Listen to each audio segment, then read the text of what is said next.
After a big argument, my in-laws acted like I didn't matter anymore. No calls, no texts. Even my husband went along with it. When I asked him why, he just shrugged and said, "They'll come around." So I booked a one-way flight. By the time they realized I was gone, it was too late. I'd given my in-laws 6 years of holding my tongue, being polite, and dealing with their hurtful comments. I remembered their birthdays, sent gifts, and hosted them in my home, even when they barely acknowledged me. Then suddenly, they decided I wasn't part of the family anymore. No texts, no calls, not even a holiday card. The worst part, my husband didn't stand up for me. It happened one Friday night. We were having dinner with his parents at Ruth's Chris Steakhouse in Nashville. It was supposed to be a nice evening, but I should have known better. His dad, Alan, always had a lot to say after a few drinks. During dinner, Alan started going on about how men today were too soft and how women should stay with their kids. I looked at Ryan, but he stayed silent. So I responded, "Well, if you're going to pay all our bills, I'd be happy to stay home." The table went quiet. Alan put down his fork, his face turning red. His mom, Patricia, sighed like I had embarrassed them. Alan growled, "You're disrespectful. You don't appreciate what this family does for you." I blinked. "What exactly have you done for me?" Ryan squeezed my thigh under the table, warning me to stay quiet. "Shut up." I pulled my leg away. I wasn't playing nice anymore. Alan continued, "You live in our house. You should be grateful." Our house. Ryan and I bought our home together, with our money. Alan hadn't helped at all. But in his mind, because Ryan was his son, it was his legacy, and I was just a guest. I dropped my napkin and stood up. "If you don't want me here, fine." I walked out. Ryan didn't follow. At first, I thought they'd calm down. Maybe Alan would call and apologize. But no, silence. No calls, no texts. And Ryan, he went along with it. I tested it. I didn't text Ryan's sister, Maddie, on her birthday. No response.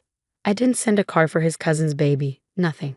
I didn't RSVP for his uncle's wedding. No acknowledgement. They had erased me. After 2 weeks, I finally asked Ryan, "Did your parents say anything about me?" He didn't even look up from his phone.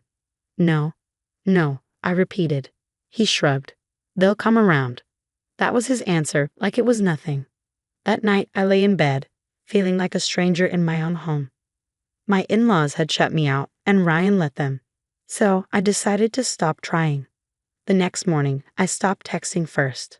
I didn't remind Ryan to call his mom on her birthday. I didn't buy gifts for his family. I didn't ask about Maddie's new job. I became invisible to them, just like they were to me, and Ryan didn't notice. One night, I came home late from work, and Ryan, confused, asked, "Did you forget to cook?" I dropped my bag by the door.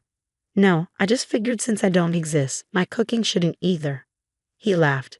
"You're still mad about my parents?" "Still mad." I didn't respond. I just walked into the bedroom and locked the door. The next morning, I made a few calls. First, to a lawyer, not for divorce, not yet, but to make sure my finances were okay. Second, to a recruiter. I had a remote marketing job, but started looking for better offers, somewhere far from Tennessee. Third, to a real estate agent. By the end of the week, I had a one-way ticket to Seattle and a lease for a townhouse in Fremont. Ryan didn't notice a thing. 2 weeks later, I was ready to go. When Ryan came home, I was standing in the kitchen with 3 suitcases and a folder of legal papers. He frowned. "What's all this?" "I'm leaving." He looked confused. "Leaving? For what?" "Seattle." "For how long?" I tilted my head. "Indefinitely." He actually laughed like I was joking. "You're being dramatic." I picked up my suitcase and walked toward the door.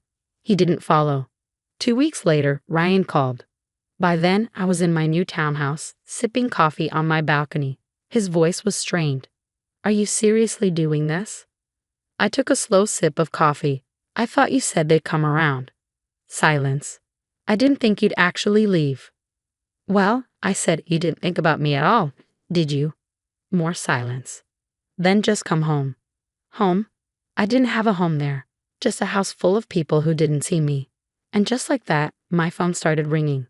First, his mom emailed, "You're breaking up this family. How could you do this to Ryan?" Then his dad texted, "This is childish. Come back and fix this." Oh, now I existed. I sent a single reply to his mother. If you truly cared, you would have reached out before I left. Then I blocked them all. I should have known they wouldn't let me go so easily. For a brief moment, I thought I had won, that I had escaped. But I was wrong. I underestimated them. First, it was emails, then phone calls. And when I didn't respond, they sent rain. It was a Sunday afternoon. I had just finished setting up my new place, a small townhouse in Vermont with a view of the water. My new life felt calm, like I could finally breathe. Then someone knocked on my door. Hard, not a friendly knock, but one that felt like they were trying to break it down. I peeked through the peephole. It was Ryan. I sighed and opened the door. "What are you doing here?" I asked. His eyes were wide, like he hadn't slept in days. His clothes were wrinkled, his jaw unshaven. He didn't even say hello. "You blocked my number." I crossed my arms. "Yes." He let out a humorless laugh. "And you just moved without telling me." "I did tell you. You just didn't listen." Ryan stepped inside without asking, walking right past me. "You really doing this?" he muttered, glancing around. His eyes landed on the boxes I hadn't unpacked. "You really think this is your life now?" "I know it is." He turned to face me, his fists clenching. That's when I saw it, the anger. Not sadness, not regret, but pure rage. "You're selfish. You know that?" His words made my stomach drop. Ryan had never spoken to me like that before. And that's when it hit me. This wasn't love. It never was. This was about control. "You need to come home," he said. I laughed. "Why would I do that?" "Because you're my wife." I raised an eyebrow. And you don't just leave your husband like this." I stared at him, waiting for him to say something, anything that wasn't about his feelings. But he just stood there, breathing heavily, hands clenched at his sides. I stepped closer. "Ryan," I said softly, "you never asked me why I left." Silence. "You never asked if I was happy. You never asked what you did wrong." More silence. He blinked, opened his mouth, then closed it. Because deep down, he knew the answer. "I did everything right," he finally muttered. And that's when I saw it, the truth. Ryan thought he was a good husband because he didn't cheat, because he had a steady job, because he never hurt me. But he never chose me. And now he couldn't understand why I didn't want to choose him either. "You know," Ryan said, rubbing his jaw, "my dad said you'd do this." I froze. "What?" Ryan continued, smirking. "You'd pull some crazy feminist stunt one day that you'd leave." A chill ran through me. "Oh, and get this," he added. "Now he told me not to worry, that you'd come crawling back once you realized you couldn't handle the real world alone." I took a slow, steady breath. There it was, the real reason he came. Not for me, not for our marriage, but for his ego, for his father's approval. Alan had told him to wait it out, that I'd fail, that I'd come crawling back, humiliated. And Ryan? He wanted to watch it happen. I clenched my jaw. "You need to leave." He shook his head. "You're making a mistake." "No, Ryan." I stepped forward, meeting his eyes. "The mistake was ever believing you gave a damn about me." He stared at me for a long time, then did the one thing I wasn't expecting. He smirked and said, "You should check your bank account." After Ryan left, I grabbed my laptop and logged into my bank. That's when I saw it. Every shared account was empty. The savings, the emergency fund, even the joint checking. He had drained everything. The only thing left was the money in my personal account, which, thankfully, I had moved weeks ago. But that wasn't the worst part. The worst part was the pending transaction. A wire transfer to Alan's account for almost $40,000. My money gone. I sat there, staring at the screen, my heart pounding. I could feel the anger rising in me. He thought he could ruin me. He thought I would come crawling back. He thought I needed him. He was so sure I would fail. But Ryan had forgotten one thing. I had been invisible to him for years, and that meant he had no idea what I was truly capable of. Ryan thought he won. I stared at the nearly empty bank account, my pulse racing in my ears. $40,000 gone, sent straight to Alan's account. He really did it. He really thought he could drain me dry and walk away.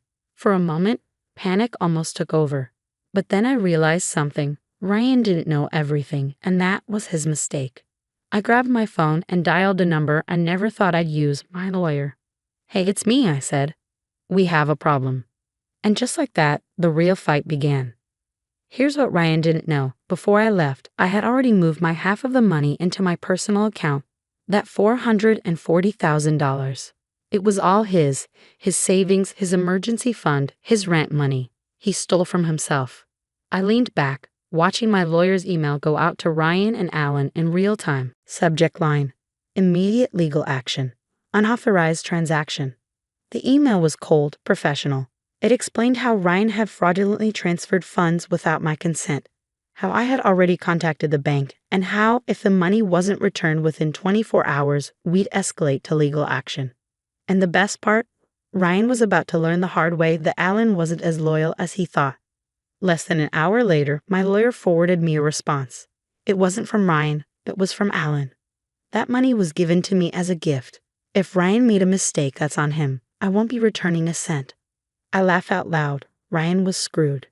Alan had taken every penny and threw his own son under the bus. I texted Ryan, "Me and your dad just stole from you. Hope it was worth it." No response. Not for 2 days. Then he showed up again. It was raining hard that night. I was asleep when I heard it. Bang, bang, bang. My heart raced. Bang, bang, bang. I grabbed my phone and checked the doorbell camera. Ryan soaking wet. I almost ignored him. Almost. But then I saw his face, and I knew he had nothing left. I opened the door just enough to look at him. He looked wild, like he hadn't slept or eaten in days. "You need to go," I said. "I don't have anywhere to go," he muttered. I leaned against the door frame. Not my problem. His hands shook, his jaw tight. "My dad won't answer my calls," he admitted. "The bank said I can't dispute the transfer because I sent it willingly. And now my landlord is threatening to evict me." I crossed my arms. "And what do you want me to do about it?" His eyes snapped to mine. "You could fix this," he said. I laughed. "Fix this?" I repeated. "You tried to steal from me, Ryan. Why the hell would I help you?" His face twisted. "You're my wife." I took a slow breath. Not for long. And just to twist the knife a little deeper, I added, "Oh, by the way, tell your dad I'll see him in court." Because what Ryan didn't know was that I had one last card to play. Before I left Tennessee, I had done something Ryan never noticed. I had recorded every conversation with Alan, where he called me a liability, a mistake, not really part of the family. I had emails from Patricia saying women shouldn't have separate bank accounts. I had texts from Maddie calling me crazy and a gold digger, even though I had paid for half of everything in my marriage. And I had one big piece of evidence, a voicemail from Alan saying, "Don't worry about the money, son. If she fights back, we'll make sure she walks away with nothing." Ryan had no idea I had proof. And when my lawyer sent that final email, including the recording, Alan was suddenly very eager to settle. Ryan thought I was bluffing. Alan thought his money and connections would protect him. They both thought I was the weak one. But now, everything was about to come crashing down, and I would be the one lighting the match. I was sitting on my couch, sipping my coffee when my lawyer called. "We have a settlement meeting," he said. I leaned forward. "With who?" "Ryan. Alan. Their attorney. They're offering a deal." I smiled because I knew exactly what that meant. Alan was panicking. He must have realized at the voicemail his own words was enough to burn him in court. Maybe his business partners found out. Maybe Ryan had finally figured out he'd been played. Didn't matter. They wanted a way out, so I gave them one. I agreed to meet them, but only on my terms. We met at a law firm downtown, in a big conference room with windows that looked out over the city. Alan sat at the head of the table, arms crossed, looking angry. Ryan sat next to him, looking lost, unsure whether to be mad, embarrassed, or scared. I sat across from them, with my lawyer next to me. Alan's lawyer, a well-dressed man in a navy suit, cleared his throat. "My clients," he began, "are offering a financial settlement in exchange for a non-disclosure agreement. They admit the way they handled the transfer was a mistake, and they're willing to return part of the money." I raised an eyebrow. "Part?" I asked. Alan spoke up for the first time, his voice tight with anger. "You're not getting all of it," he snapped. "You left my son. You walked out on your marriage. Why should we give you anything?" I took a slow breath and pulled out a folder from my bag. "Because," I said, sliding it across the table, "if you don't, I'll release these." Alan's lawyer opened the folder, flipping through printouts of emails, text messages, and everything terrible Alan had ever said about me. Ryan stiffened when he saw the texts, the ones where he made fun of me to his dad, saying she'll never leave. She's too emotional. The ones where they called me a waste of a wife and joked about ruining me if I ever fought back. Alan's lawyer looked shocked. You recorded these? He asked, flipping through the pages. Alan slammed the folder shut. You wouldn't dare. I smiled. Try me. Ryan finally spoke up. You planned this, he muttered, shaking his head. You planned all of this. I turned to him. You really think I wanted this? You left me, he said, his voice full of frustration. No, Ryan, I said you let me leave. There was a long silence. Ryan looked at Alan, then back at me. For the first time, I saw doubt in his eyes. He was starting to realize it, how his father had used him. How Alan never cared about him, just about controlling him. Ryan swallowed hard. You want to destroy my family? No, I said, standing up. Your family destroyed itself. I grabbed my bag. Now you can either sign the agreement and give me what I'm owed, or you can watch me drag your family through the mud. Alan glared at me, but I could see he knew he had lost. They signed. I got every penny back, plus some extra for damages, in exchange for not making the evidence public. Ryan left without saying a word to me, not even looking back. As for Alan, well, 2 days later, he got fired from his company after someone leaked those messages. It wasn't me, but someone. Maybe Maddie, maybe one of Alan's friends, maybe it was just karma. Either way, Alan lost his job, his reputation, and his power. Ryan tried calling me once and left a voicemail. I don't know what to do anymore. I never called him back. I spent 6 years trying to fit into that family. Turns out, the best thing I ever did was walk away. Because now I live on my own terms. And they don't exist to me anymore. I stared at my phone, the screen's harsh glare burning the image into my retinas. 3 photos, each more damning than the last. My husband of 17 years, Michael, locked in an intimate embrace with a woman I didn't recognize. Her red dress matched the awning of Le Petit Jardin, our most successful restaurant. My name is Annabelle, and until 10 minutes ago, I thought I had everything figured out. Mom, where's Dad? He promised to help with my science project. Cameron's voice carried from the kitchen, yanking me back to reality. He's running late, sweetie. The lie tasted bitter. I locked my phone and slipped it into my pocket, my hands trembling slightly. I can help you instead. But he promised. The disappointment in my 14-year-old's voice cut deeper than the photos. I walked into the kitchen, where Cameron sat surrounded by papers and what looked like half of our recycling bin. His younger brother, Lucas, was sprawled on the floor, methodically arranging action figures in battle formation. What's the project about? I asked, forcing myself to focus on the present moment. Renewable energy. We're building a wind turbine. Cameron pushed his glasses up his nose, a gesture so like his father's it made my chest ache. Dad said he'd bring some materials from the restaurant supply room. Of course he did. Another promise he wouldn't keep. I gripped the kitchen counter, my knuckles white. I'll call him. The phone rang 6 times before going to voicemail. I sent a text instead. Where are you? The kids are waiting. 3 dots appeared, disappeared, appeared again. Finally, stuck in meetings. Won't make it. Sorry. Meetings. Right. The timestamp on those photos was from 30 minutes ago. He's not coming, is he? Cameron's voice was flat, resigned. When had my son learned to expect disappointment? No, but my phone buzzed again. Another message, this time from an unknown number. There's more you should know. Meet me at Cafe Luna tomorrow, 2 p.m. Mom. Lucas looked up from his toys.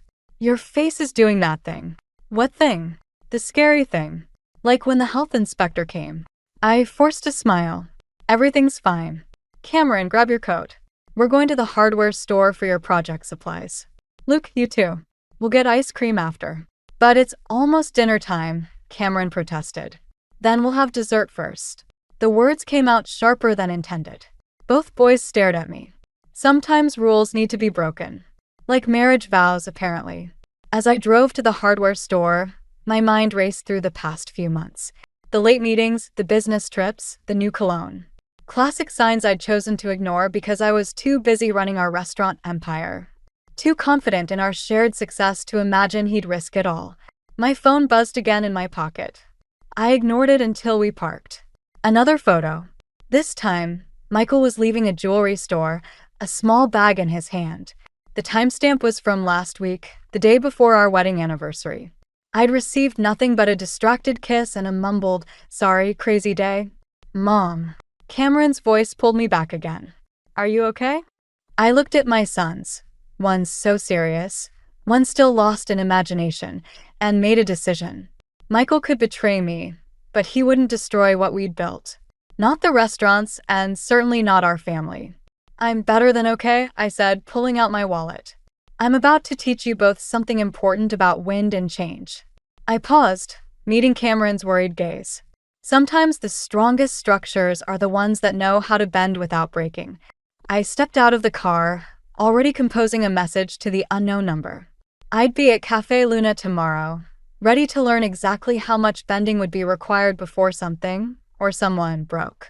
The morning rush at Le Petit Jardin felt different now. Every server's smile, every clink of plates carried whispers of secrets I couldn't unhear. I checked my watch, 4 hours until my meeting at Cafe Luna. The supplier's invoice doesn't match our order again. Natalie, my childhood friend and business partner, dropped a stack of papers on my desk. Third time this month. Michael usually handles this. Michael's been handling a lot of things lately. I scrolled through the numbers on my laptop, trying to focus. "Did you notice anything odd about his expenses last quarter?" Natalie's pause was a fraction too long. "Define odd." "Never mind." I closed the laptop. "I need to check something at the bank. Can you handle the lunch service?" "Anna." Natalie's hand caught my arm. "What's really going on?" Before I could answer, Cameron appeared in the doorway, still in his school uniform. "Mom, Dad's assistant called. He can't make my game tonight." My son's face was carefully blank, a mask I recognized from my own mirror. "I thought today was just practice." "It's the championship." I told him 3 weeks ago. Cameron's voice cracked slightly. He promised he'd be there. I stood up, my chair scraping against the floor. "I'll be there." "It's not the same." He turned and walked away, leaving the door open behind him. "That's the 4th promise Michael's broken this week," Natalie said quietly. "5th. I grabbed my purse. "But who's counting?" At the bank, the teller's sympathetic smile set off warning bells. "I'm sorry, Mrs. Lawson, but I can't access those accounts without both signatures." "Both signatures?" "These are business accounts I've managed for 15 years. The permissions were changed last week." Mr. Lawson's orders. The floor seemed to tilt beneath my feet. "When exactly?" She checked her screen. "Tuesday, 2:15 p.m. The same day as those photos." While I was teaching Lucas to ride his bike without training wheels, Michael was systematically cutting off my access to our life's work. My phone buzzed. Unknown number again. "Don't go to Cafe Luna. Meet at the docks instead. Bring the USB drive from Michael's office safe." "What USB drive?" I drove to our flagship restaurant, Le Jardin Original, where Michael kept his main office. The safe was hidden behind a vintage wine poster, his idea of subtle. The combination was our wedding date, or at least it used to be. Wrong code. I tried his birthday. Nothing. Lucas's birthday. Cameron's. Nothing. Then I remembered the jewelry store timestamp from the photo, April 15th. The safe clicked open. Inside, beneath insurance papers and property deeds, sat a small black USB drive. As I reached for it, voices approached the office. "The merger paperwork is ready." Michael's voice. "Once Annabelle signs over her shares." "She won't." A woman's voice. "You said she's too emotionally invested in these restaurants." "Everyone has a price, Jessica. Even my wife." I slipped the USB drive into my pocket just as the door opened. Michael froze, his hands still on the doorknob. Behind him stood a woman in a familiar red dress. "Annabelle." Michael recovered first. "What are you doing here?" Apparently interrupting a merger discussion. I met the woman's, Jessica's, startled gaze. "Funny, I don't recall any merger plans being presented to the board." "It's preliminary," Michael said smoothly. "Jessica's family owns a restaurant group out west. We're exploring opportunities. Among other things." I held up my phone, showing them the photo from yesterday. Jessica's face flushed. Michael's went cold. You're having me followed? Someone is. The question is why they want me to know. I moved toward the door. Oh, and Michael? Cameron's championship game is tonight. But you knew that, didn't you? I walked out, my heels clicking against the hardwood floors he'd insisted on installing.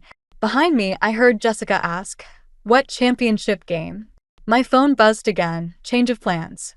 Bring the drive to Dock 27 at midnight. Come alone. I touched the USB drive in my pocket, wondering what secrets it held that were worth all this cloak and dagger drama. More importantly, who was orchestrating this elaborate reveal of Michael's betrayal? One thing was certain. I had a championship game to attend first. Some promises needed to be kept, even if they weren't our own. The USB drive sat untouched on my desk while I watched Cameron's team lose the championship. Michael never showed. Now, at 11:45 p.m., I stood at Dock 27, the autumn wind carrying the scent of salt and diesel fuel. My phone buzzed. Walk to the end. Look inside the blue shipping container. The container's door creaked open to reveal a makeshift office, desk, chairs, and walls plastered with photographs. My stomach lurched. Every image showed Michael and Jessica. Dinner dates, hotel meetings, intimate moments spanning months. Years. Quite the collection, isn't it? I spun around. A man emerged from the shadows, his silver hair catching the dim light. "Henry Walters," he said. "Private investigator. Your husband's been keeping me busy. You sent the photos?" Jessica Monroe hired me 6 months ago to investigate Michael. Seems she wanted to verify his claims about being separated from his wife before investing in their partnership. He gestured at the walls. She wasn't pleased with my findings. 6 months. My voice sounded distant, hollow. The merger plans go back further than that. Henry handed me a folder. Your husband's been siphoning money from your restaurants for over a year. The USB drive contains proof, transaction records, offshore accounts, shell companies. The folder held more photos. Michael at banks, in meetings with people I didn't recognize, exchanging envelopes in parking lots. Why are you showing me this? Because Jessica Monroe discovered she wasn't his first affair or his first business partner to be betrayed. Henry's voice hardened. She wants him stopped. My phone lit up with a text from Cameron. "Mom, Dad's here. He's taking stuff from his office. Luke scared. I have to go." I shoved the folder into my bag. "Mrs. Lawson." Henry caught my arm. "There's more. The merger? It's a hostile takeover. Once it's complete, you'll lose everything. The restaurants, the houses, even custody of your children. Michael's lawyers have already drawn up the papers." I ran to my car, breaking every speed limit between the docks and home. Michael's Mercedes sat in our driveway, trunk open. Inside, Lucas huddled on the stairs while Cameron stood guard. "What's going on?" I demanded. Michael emerged from his office carrying a box. "Just collecting some personal items." At midnight, the merger meeting got moved up. He wouldn't meet my eyes. "Jessica's board wants to finalize things tomorrow." "Does her board know about the other women?" The words escaped before I could stop them. "Or just the money you've been stealing?" Michael froze. "What are you talking about?" "The USB drive in your safe. The offshore accounts. Henry Walters says hello, by the way." The box slipped from his hands, papers scattering across the floor. Among them, custody documents with my name highlighted. "You're trying to take my children?" My voice shook with rage. "They need stability." Stability. I laughed, the sound sharp and foreign. Like missing Cameron's championship game? Like making Lucas cry himself to sleep because you forgot his birthday? "Mom." Cameron's voice cracked.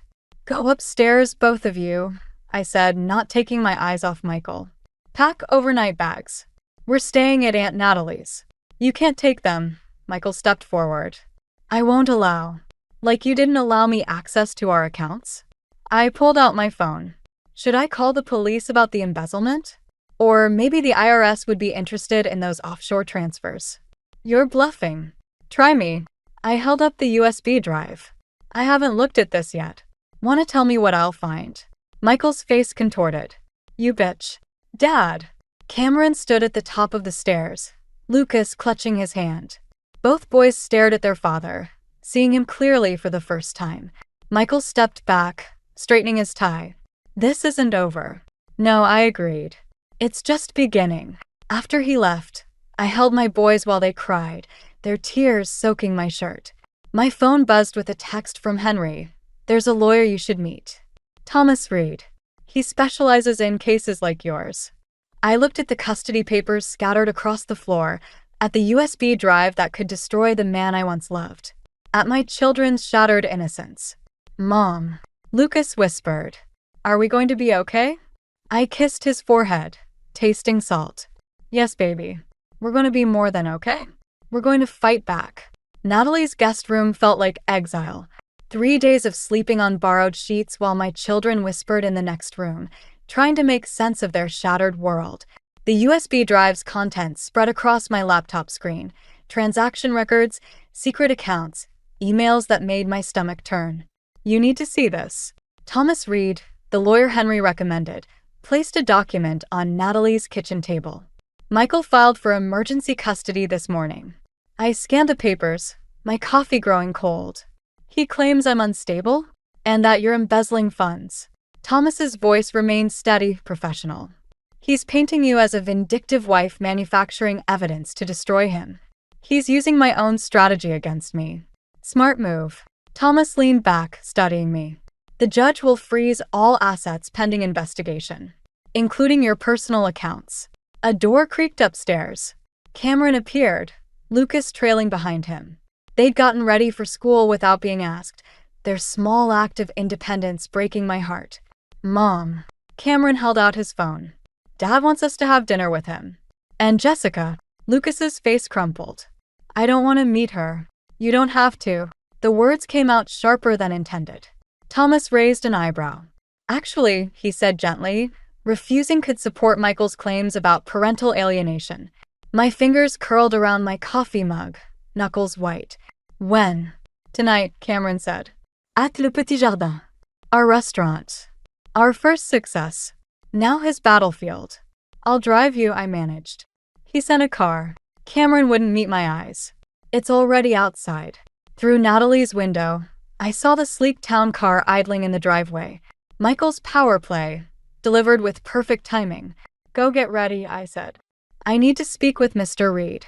Once they were upstairs, Thomas slid another document across the table. There's something else. The merger agreement? Jessica Monroe isn't the primary investor. What? Her name's being used as cover. The real money comes from Carlton Industries. The mug slipped from my hands, coffee spreading like blood across the papers. Carlton Industries, the corporation that tried to buy us out 5 years ago. Michael had called them vultures, swore we'd never sell. He's not just taking my children, I whispered. He's selling our entire legacy to the people who wanted to destroy it. Mom. Lucas stood in the doorway, backpack clutched to his chest. Are you crying? No, baby. I wiped my eyes. Just spilled my coffee. The boys left in Michael's car, Lucas looking back until they turned the corner. I watched them disappear, remembering another morning years ago, when Michael and I had sworn to build something lasting for our children. The custody hearing is Friday, Thomas said. We need to move fast. What are my options? Legal ones? Limited. But he hesitated. Henry Walters sent me something interesting about Jessica Monroe's past. Seems she has her own secrets. My phone buzzed. A message from an unknown number. Meet me at Le Petit Jardin. Back entrance. Aggie. Jessica wants to meet, I said. Thomas frowned. It's probably a trap.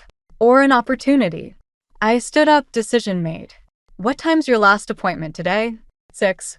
Why? Because I need you to be my backup. If I'm not out by 7, call this number. I wrote down Henry's contact.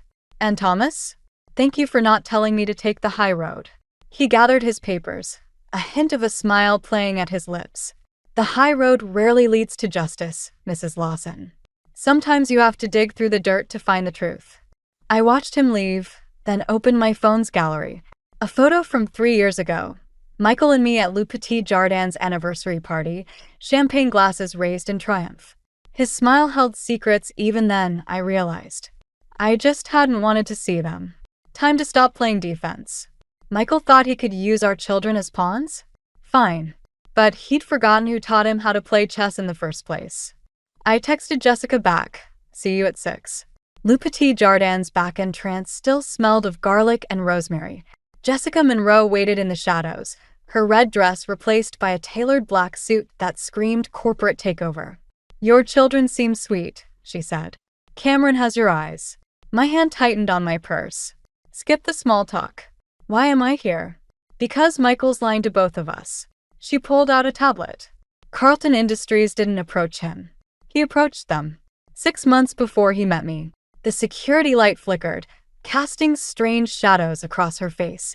Why should I believe you? Because I just lost $30 million investing in a lie. She handed me the tablet. And because he's meeting with their board right now, selling them controlling interest in all our properties.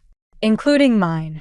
Email trails, meeting minutes, transaction records, all documenting Michael's systematic betrayal of everyone who trusted him. You were never his partner. I was his mark.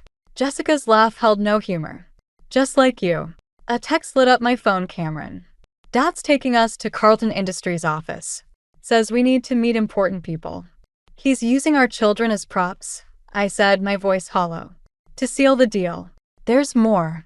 Jessica glanced over her shoulder. Carlton plans to liquidate everything. The restaurants, the properties. All of it. They'll strip the assets and fire everyone. 17 years of work. Hundreds of employees. Our children's inheritance.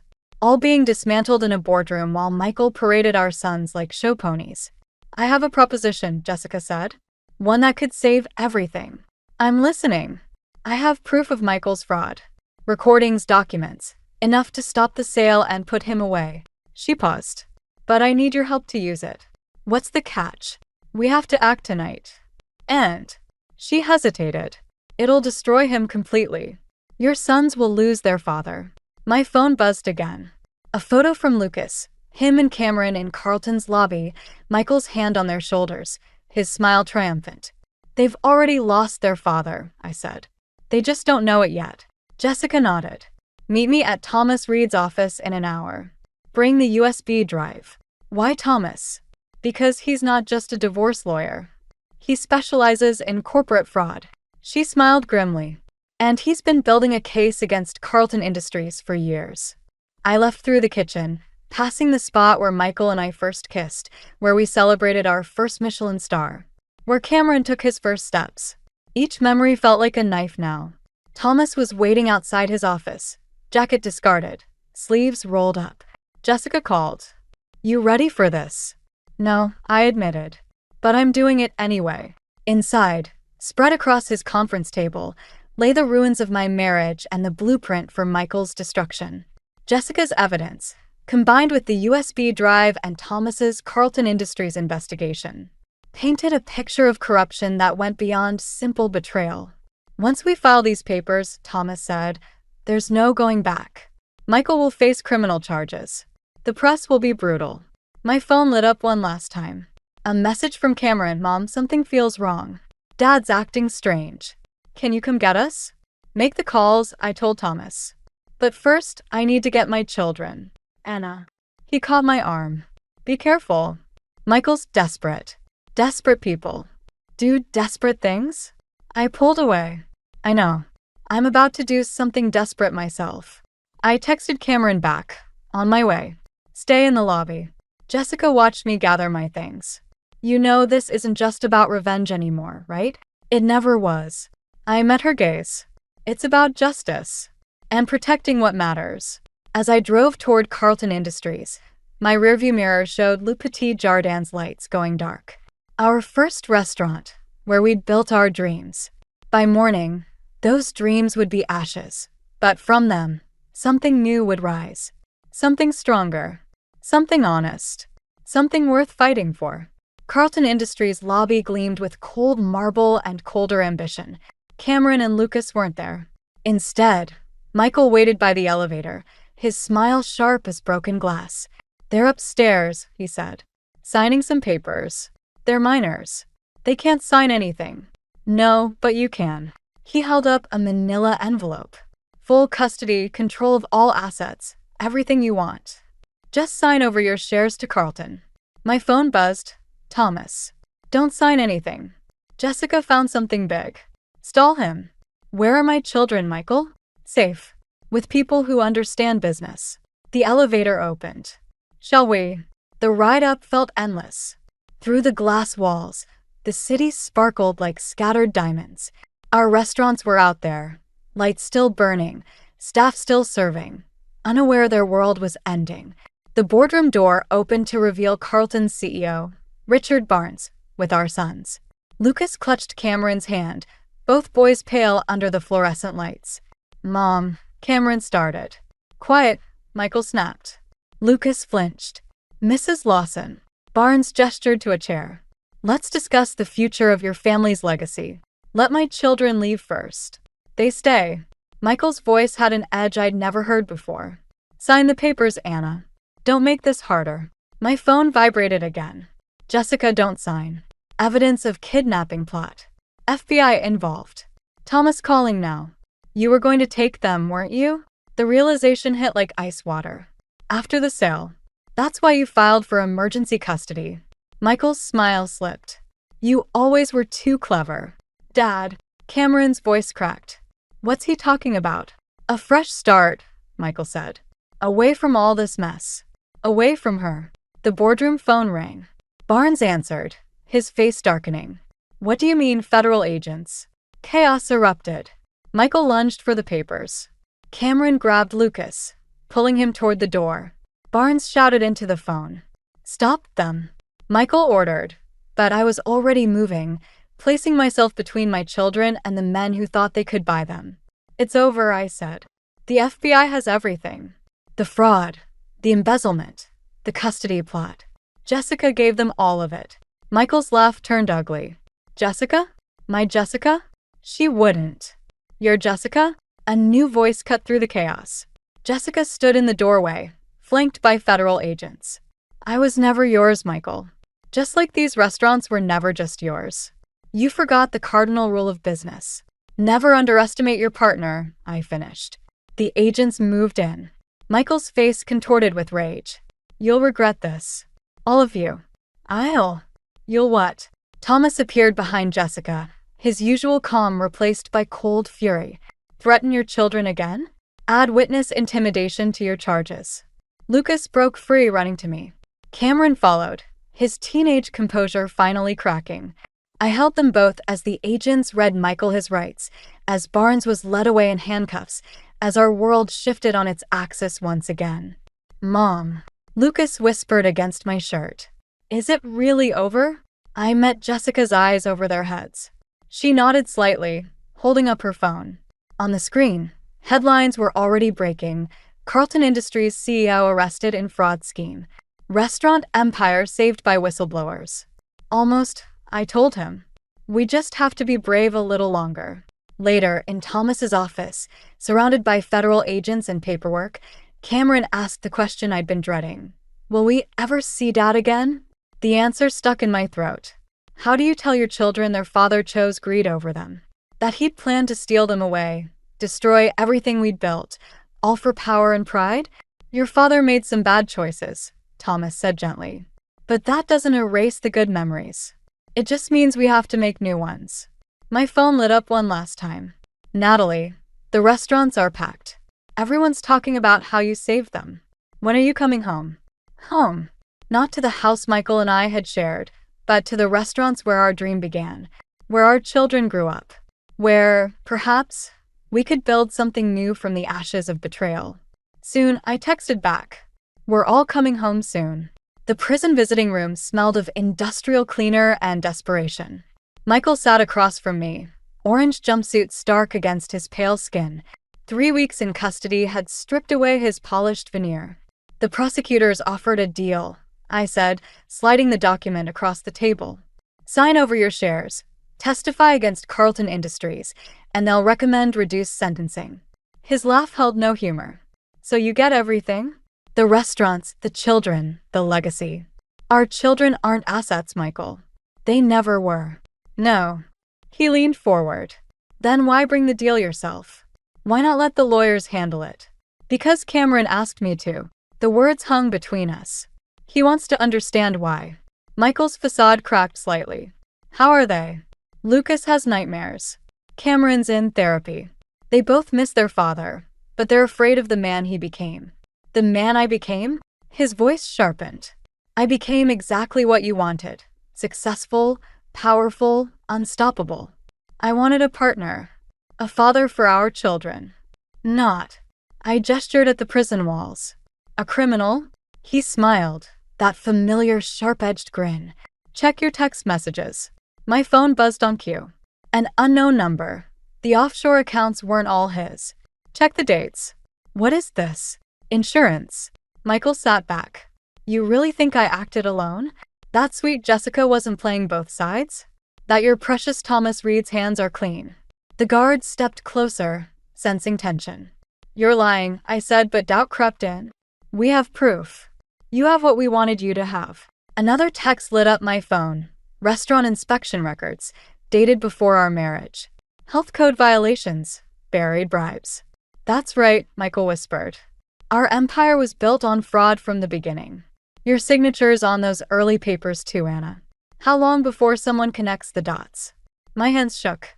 The children. We'll lose both parents instead of one. He pushed the plea deal away. Unless we protect each other. Like we used to. The guard called time. I stood, legs unsteady.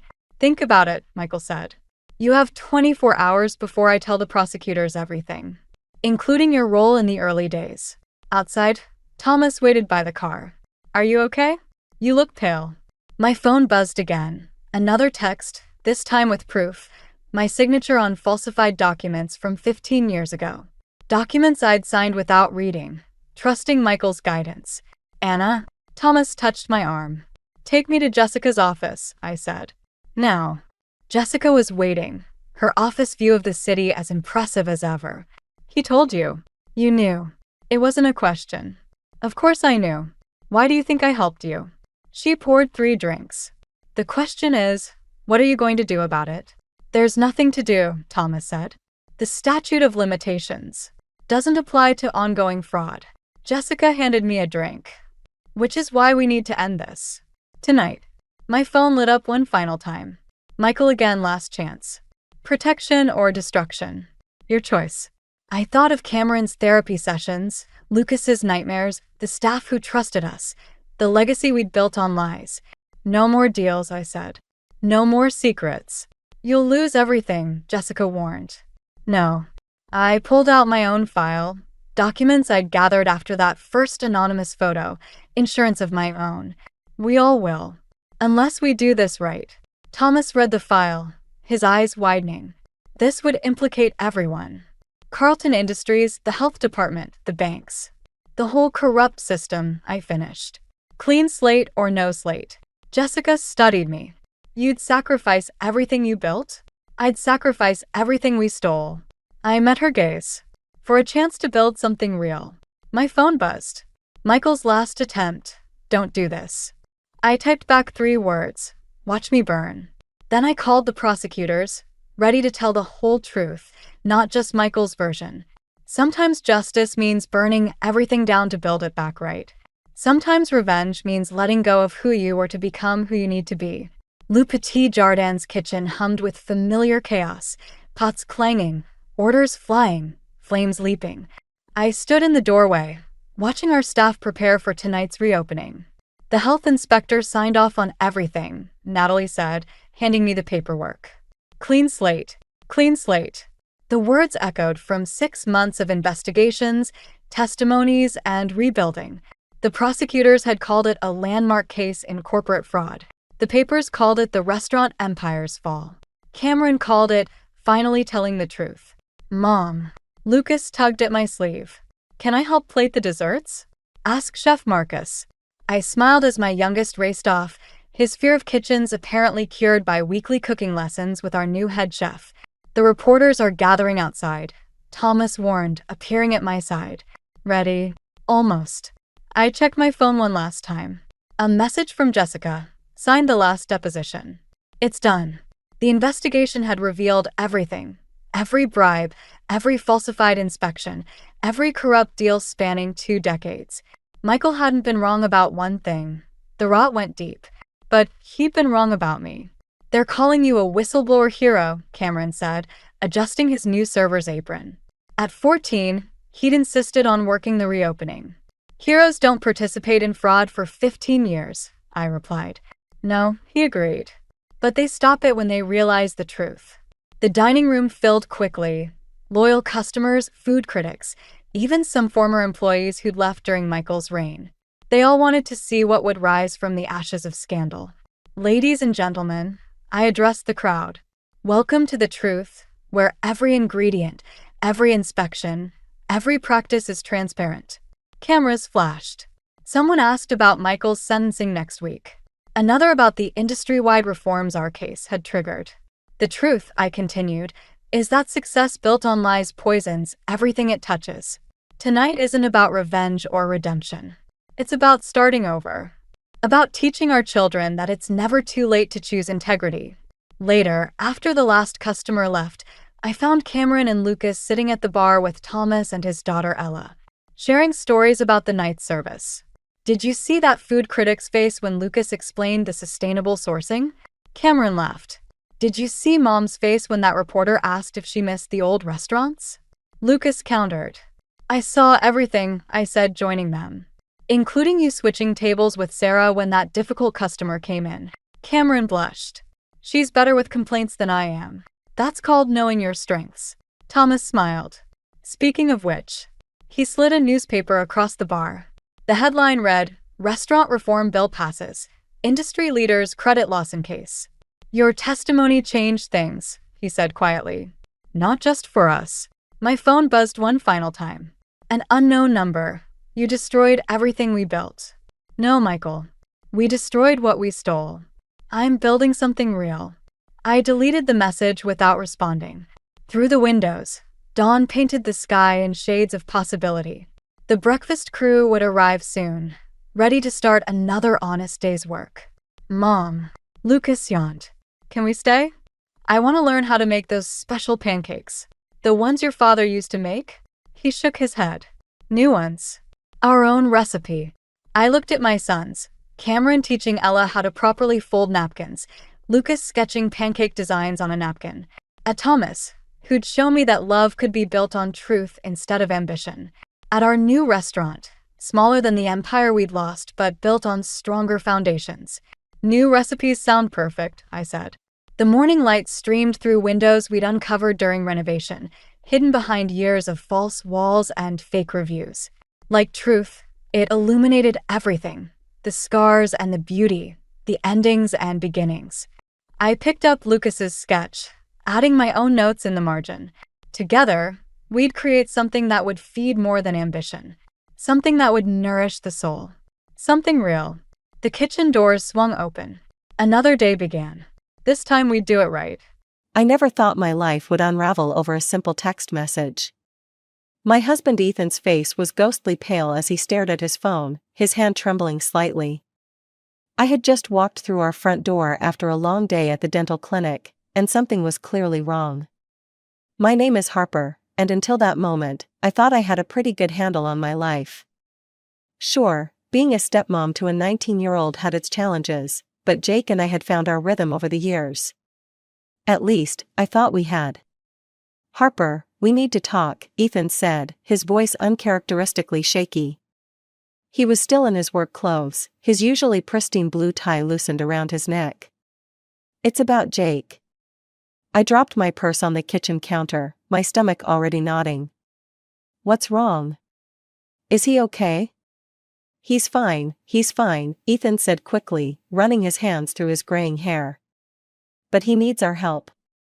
There's this producer in Los Angeles who's interested in his music. It's a huge opportunity, but he needs $15,000. By the end of the week. The amount hit me like a physical blow. 15,000? For what exactly? Ethan paced our kitchen, his shoes clicking against the hardwood floors. Studio time, production costs. This producer, he's worked with some big names. Jake says it's a once-in-a-lifetime opportunity. Something in Ethan's voice set off alarm bells in my head. I'd heard that desperate tone before, usually when he was hiding something. Have you met this producer? Has Jake sent us any details about the studio? Harper, please, Ethan said, stopping his pacing to face me. This is Jake's dream. We can't let him miss out because we're being too cautious. I opened our refrigerator, mostly to have something to do with my hands. That's a lot of money, Ethan. Money we set aside for the clinic's new equipment. I know. But Jake's talented. You've heard him play. This could be his big break. I had heard Jake play. He was good, really good. But something about this felt off. Can I talk to Jake about it? Maybe we could video chat with the producer together? Ethan's reaction was subtle but telling, a slight stiffening of his shoulders, a quick dart of his eyes toward his phone. Jake's really stressed about this. He doesn't want too many people involved, doesn't want to spook the producer. Spook the producer? I closed the refrigerator door harder than necessary. A legitimate producer wouldn't be spooked by parents wanting to verify an investment in their son's future. You don't understand the music industry, Ethan snapped, then immediately softened his tone. I'm sorry, Jake trusts me with this. I need you to trust me too. I studied my husband's face, the face I'd woken up to for the past 7 years. There was something there, something beyond parental concern. Fear, maybe? Or guilt? I'll think about it, I said finally. But I want to talk to Jake first. Ethan's phone buzzed again. He checked it quickly, his face tightening. Jake's asking for an answer tonight. The producer has other artists interested. Tonight? I laughed, but there was no humor in it. That's not how this works, Ethan. No legitimate business deal works like this. Sometimes you have to take risks for family, he said quietly, not meeting my eyes. I watched as he walked out of the kitchen, his shoulders hunched, still clutching his phone. The house felt suddenly too quiet, too full of secrets. I pulled out my own phone and opened my messages with Jake. His last text to me was from 3 days ago, a meme about dental hygiene. Nothing about a producer, nothing about needing money. My finger hovered over the call button. Something told me this wasn't really about music at all, and I had a sinking feeling I was about to uncover something that would change everything. I couldn't sleep that night. Around 3 in the morning, I found myself sitting in our home office, staring at the family photos on the wall. One in particular caught my eye, Jake at his high school graduation, Ethan's arm around his shoulders, both of them beaming. I remembered taking that photo, feeling like we were finally becoming a real family. The next morning, I met Lily at our usual coffee spot before work. She was already there, her laptop open, probably working on another one of her true crime podcasts. The moment I sat down, her eyes narrowed. "You look like hell," she said, pushing a coffee toward me. "Spill." I wrapped my hands around the warm cup. Ethan wants to give Jake $15,000 for some music producer in LA. Excuse me? Lily closed her laptop. The same Jake who borrowed your car last summer and returned it with a mysterious dent? The very same. I took a sip of coffee, wincing at the memory.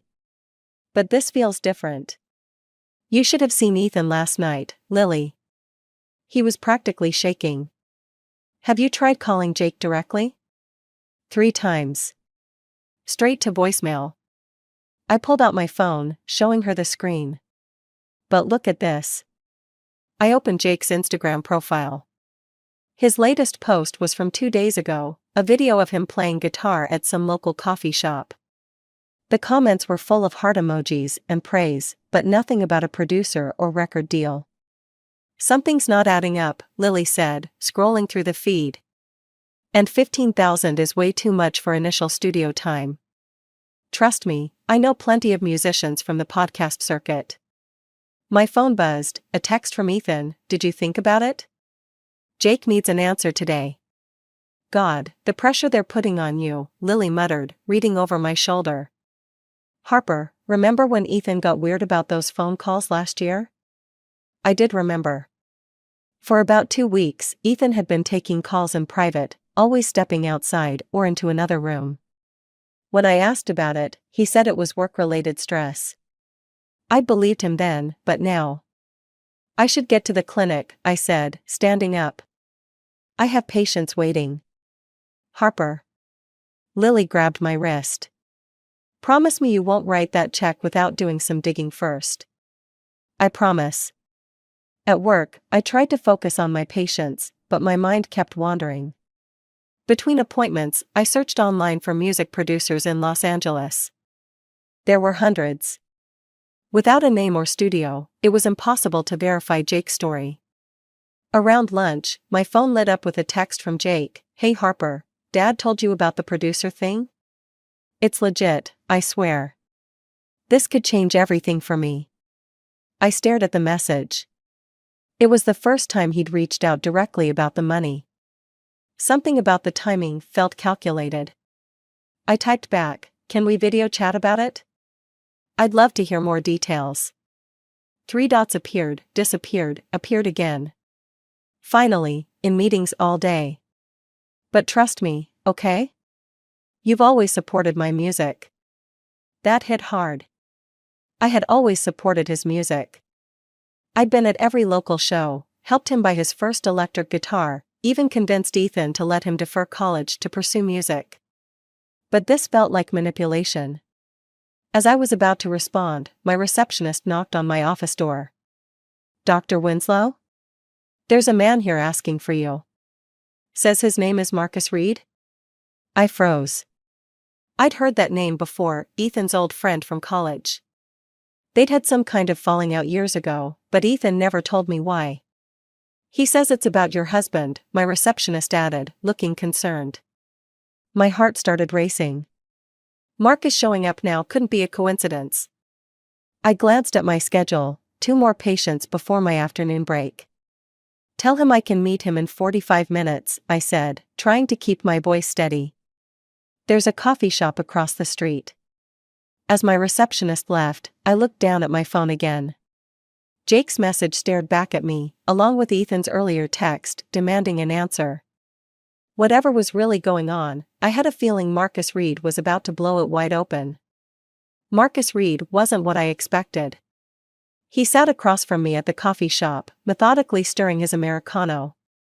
Looking more like an accountant than someone carrying explosive secrets. His tie was perfectly knotted, his shirt crisp, but his eyes held something heavy. I've been debating whether to come forward, he said, placing an envelope on the table between us. But when I heard about Jake asking for money, I knew I had to act. My hands trembled slightly as I opened the envelope. Inside was a letter dated 3 years ago, before Jake had even moved in with us. The paper was creased, worn at the edges, like it had been read many times. Ethan, it began, the debt collectors are getting aggressive. I can't cover for you anymore. Either pay what you owe, or I'll have to tell them everything. The coffee shop's ambient noise faded away as I read further. Numbers jumped out at me, 40,000 in gambling debts, threats of exposure, desperate promises to pay. My stomach lurched. Why are you showing me this now? I asked, my voice barely steady. Marcus leaned forward. Because Jake found out about it 6 months ago. He's been using it to manipulate Ethan ever since. The pieces started falling into place, Ethan's mysterious phone calls last year, his increasing anxiety. The way Jake had suddenly become more demanding. I thought about the dent in my car, the missing money from our vacation fund that Ethan had blamed on bank fees. My phone buzzed. Another text from Jake, did you make a decision about the producer? Time's running out. There is no producer, is there? I asked Marcus. He shook his head. Jake's talented, but he's also his father's son. He learned manipulation early. Does Ethan know you're here? No. Marcus pulled out his phone, showing me a series of texts. But Jake does. He's been threatening to expose Ethan's gambling past to you for months. The 15,000? That's just the latest demand. I stood up abruptly, needing to move. I need to get back to work. Harper, Marcus called after me. There's something else you should know. The gambling didn't stop 3 years ago. I froze. Check your joint accounts, he said quietly. Especially the clinic's investment fund. The walk back to my clinic felt like moving through fog. I pulled up our banking app, hands shaking so badly I had to try the password twice. The investment account balance loaded, $3,247. Last month it had been over $20,000. My receptionist looked alarmed when I burst through the door. Dr. Winslow? Your next patient. Cancel the rest of my appointments, I managed to say. Family emergency. I drove home in a daze, Marcus's letter burning a hole in my purse. When I walked in, I found Ethan and Jake in the living room, heads bent together over Jake's laptop. They jumped apart when they saw me. Harper? Ethan's face went pale. Why are you home early? I had an interesting conversation with Marcus Reed today, I said, watching their reactions. Jake's face hardened, but Ethan looked like he might be sick. Whatever he told you, Jake started, but I cut him off. Stop. My voice was ice. The producer story? That's over. What I want to know is how long you've been blackmailing your father. The silence that followed was deafening. Jake's confident facade cracked, just for a moment, showing something that looked almost like relief. Ethan sank onto the couch, head in his hands. Harper, please, he whispered. I can explain everything. Can you explain the empty investment account? I pulled out my phone, showing them the balance. Can you explain why our 19-year-old son is extorting money from us? I never meant, Jake began, but stopped when I held up my hand. I'm going to stay with Lily tonight, I said, my voice surprisingly calm. When I come back tomorrow, I want the truth. All of it. No more lies, no more manipulation. As I turned to leave, Ethan called out, I love you.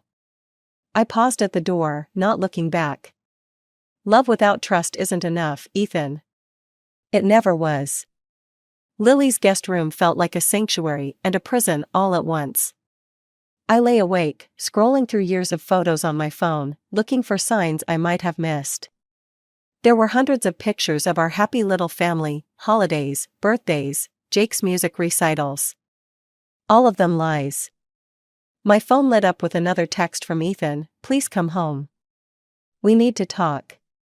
I switched it off and headed to the kitchen, where Lily was already making coffee, despite it being 5 a.m. You know what's weird? I said, accepting a steaming mug. I keep thinking about Jake's 18th birthday. The one where Ethan bought him that ridiculously expensive guitar? Yeah. Ethan said it was from his bonus at work. I traced the rim of my mug. We had to postpone our trip to Europe because of it. Lily's eyes narrowed. You think that money came from gambling? Before I could answer, my work phone buzzed, the emergency line for the clinic. A familiar number flashed on the screen. Marcus? I answered, confused. Don't react, he said quickly. Jake just left my house. He's been trying to get me to falsify some documents about Ethan's old debts. He's planning something big. My hand started shaking. What kind of documents? Bank statements, loan agreements. He wants to make the gambling debts look worse than they were. Harper. I think he's trying to force Ethan into selling the house. The coffee mug slipped from my hand, shattering on Lily's kitchen floor. She jumped up, grabbing paper towels, but I barely noticed. The house is in my name, I said. Ethan can't sell it without my signature. Check your email, Marcus replied. Jake sent me some paperwork he found. There's something you need to see. I opened my laptop with trembling fingers, finding Marcus's email. Attached was a scan of a power of attorney document, with my signature on it. Except I'd never signed it. That's not my signature, I whispered. I know, Marcus said. But it's a good forgery. Jake's been planning this for months. After hanging up, I sat in stunned silence while Lily cleaned up the broken mug. My mind raced through possibilities, calling the police, confronting Jake, exposing everything. But something held me back. I need to go to the clinic, I said suddenly. Harper, it's not even 6. The patient files, I cut her off. If Ethan's been gambling again, he might have. I couldn't finish the sentence. Lily grabbed her keys. I'm driving. The clinic was dark and quiet when we arrived. With shaking hands, I logged into the accounting system. Screen after screen of transactions appeared, regular payments to suppliers, staff salaries, equipment leases. And then I saw it, dozens of small transfers to an unfamiliar account over the past year, each labeled as equipment maintenance. $100 here, $200 there, Lily murmured, looking over my shoulder. Small enough not to raise red flags. He's been stealing from my patients, I said, my voice hollow. Using their payment plans to fund his gambling. My phone buzzed again. Jake, this time, we need to talk. Alone. No dad, no cops. Or everything goes public. Lily read the message and grabbed my arm. Harper, this is blackmail. You need to call the police. But I was already gathering my things. If this gets out, I'll lose my license. The clinic will be investigated. My patients. So what's your plan? I pulled up Jake's contact and typed, the coffee shop. 1 hour. I'm coming with you, Lily insisted. No. I touched the forehead of a smiling photo of Jake from his graduation. He's still my stepson. And I need to know why. As I drove to the coffee shop, my mind kept circling back to all those family photos. The signs had been there, the mysterious expenses, the secretive phone calls. The tension between father and son that I'd attributed to normal teenage rebellion. I'd been so focused on building the perfect family that I'd missed the cracks in the foundation. Now it was time to face the truth, no matter how ugly it might be. Jake was already waiting at the coffee shop when I arrived, his fingers drumming against a laptop. He looked so young sitting there, barely out of high school, yet somehow he'd orchestrated this whole scheme. I have the forged power of attorney, I said, sliding into the seat across from him. And I know about the clinic's accounts. His fingers stopped drumming. For a moment, I caught a glimpse of uncertainty in his eyes, before his confident mask slipped back into place. Dad's gambling again, he said, opening his laptop. But that's not even the worst part. He turned the screen toward me, showing a series of email exchanges. He's been borrowing money from some dangerous people. They're threatening to come after all of us. So this was never about music? The music was real. His voice cracked slightly. I just needed leverage to force him to stop. The $15,000? That was to pay off the most aggressive collector. I studied his face, looking for any trace of the boy who used to play guitar in our backyard. Why forge my signature? Why steal from the clinic? Because Dad wouldn't stop. Jake's composure finally broke. I tried everything else. Threatening to tell you, hiding his phone, even changing the passwords on his accounts. Nothing worked. A waitress approached our table, but I waved her away. You could have come to me directly. Like you came to me about selling my mom's house? The accusation hit like a physical blow. What? Jake pulled out another document.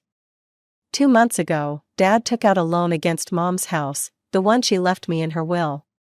He forged my signature, just like I forged yours. Karma's a bitch, isn't it? My hand started shaking. The house had been Jake's inheritance from his mother, who died when he was 12. We'd agreed to keep it as a rental property for Jake's future. Does Marcus know about this? Marcus? Jake laughed bitterly. Marcus is the one who arranged the loan. He's been enabling Dad's gambling for years, taking a cut of every loss. My phone buzzed. Ethan again, where are you? Marcus just called. Whatever Jake's telling you, it's not the whole truth. Show me proof, I told Jake. About the house, about Marcus, all of it. He pulled up document after document, loan agreements, threatening emails, bank statements showing massive transfers to offshore accounts. Each revelation felt like another crack in the foundation of my life. "What do you want?" I finally asked. "I want control of both houses, mine and yours. Put them in a trust that Dad can't touch. Help me get him into rehab, real rehab this time. And..." He hesitated. "I want you to press charges against Marcus for fraud." "And if I don't?" Jake's expression hardened. "Then everything goes public. The forged signatures, the stolen clinic money, all of it. You'll lose your license, Dad will probably face charges, and those collectors will come after whatever's left." My phone buzzed again, Lily this time. "Police just called the clinic. Someone reported financial irregularities. They want to see the books." The room started spinning.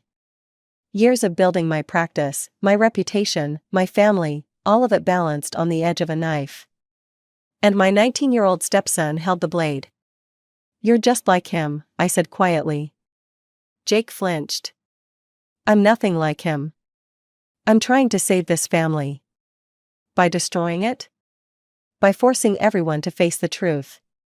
He closed his laptop. "You have until tomorrow morning to decide. After that, I can't control what happens." I stood up, my legs barely supporting me. "You already lost control, Jake. The moment you decided to become the thing you hate." As I walked out, my phone buzzed one final time. A text from Marcus, "Meet me at the clinic. There's something about Jake you need to know." The morning sun felt too bright, too harsh. I had less than 24 hours to choose between protecting my stepson and saving my husband, between my profession and my family. Between truth and survival. And somehow, I suspected every choice would be wrong. The clinic's parking lot was empty except for Marcus's sleek black car and a police cruiser. My heart nearly stopped when I saw the officer through the window, talking to Lily at the front desk. This wasn't how it was supposed to go. Marcus stood in my office doorway, his perfect composure finally showing cracks. "I had to report the irregularities," he said quietly. "Jake gave me no choice." "Like you had no choice when you helped Ethan gamble away his son's inheritance?" He flinched. "That's what Jake told you." Marcus pulled out his phone, showing me a series of screenshots. "Look at the timestamps. The loan against Jake's house? It wasn't Ethan who arranged it." My hands shook as I scrolled through the messages. They were from Jake to various loan sharks, dating back months before the gambling resumed. He'd been setting this up all along. "Jake's been playing both sides," Marcus continued. "He arranged the loans himself, forged Ethan's signature, then used the debt to manipulate him back into gambling. The guilt drove Ethan right where Jake wanted him. Why would he? Because of this." Marcus handed me a worn envelope. Inside was a letter from Jake's mother, dated just before her death. It revealed the truth about Jake's inheritance. The house had been mortgaged to pay off his mother's own gambling debts. There was nothing left to inherit. Jake blamed Ethan for keeping this from him, Marcus said. "This whole thing? It's not about saving anyone. It's about revenge." The police officer appeared in the doorway. "Dr. Winslow? We need to discuss some financial discrepancies." My phone buzzed. "Ethan, Jake just showed up at the house. He's threatening to hurt himself. Please come home." The room started spinning. Everything I thought I knew about my family was unraveling. Jake wasn't trying to save his father, he was systematically destroying him. And I'd played right into his hands. "I have to go," I told the officer. "My stepson." "Dr. Winslow," he cut me off firmly. "We have evidence of systematic fraud. You're not going anywhere." Marcus stepped forward. "Officer, I can explain the discrepancies." "I'm the one who..." "Don't," I whispered. The truth hit me like a physical blow. "You're trying to protect them both, aren't you? That's why you came forward about the clinic." He met my eyes. Someone has to stop this cycle. My phone buzzed again, Lily this time. Jake posted everything online. The forged documents, the clinic records, everything. It's already spreading through local news. The officer was saying something about formal statements and potential charges, but his voice seemed distant. Through my office window, I could see news vans pulling into the parking lot. I trusted them, I said to no one in particular. I tried to help them. Sometimes, Marcus replied quietly, the people we try to save are the ones who destroy us. My phone lit up one final time, a text from Jake, I warned you what would happen. Now everyone pays. The officer stepped closer, pulling out his handcuffs. In that moment, I realized the true cost of trying to protect my family. I'd lost my practice, my reputation, possibly my freedom. And for what? To save two men who'd been plotting against each other, and me, all along? Marcus touched my arm gently. There's still a way to fix this. But you'll have to be willing to sacrifice something bigger than yourself. I looked at him, then at the officer, then at my phone with its endless stream of devastating messages. 7 years of marriage, of trying to be the perfect wife and stepmother, of building a life on what I now knew were carefully constructed lies. Okay, I said, my voice steadier than I felt. I'll tell you everything. About Jake, about Ethan, about the money.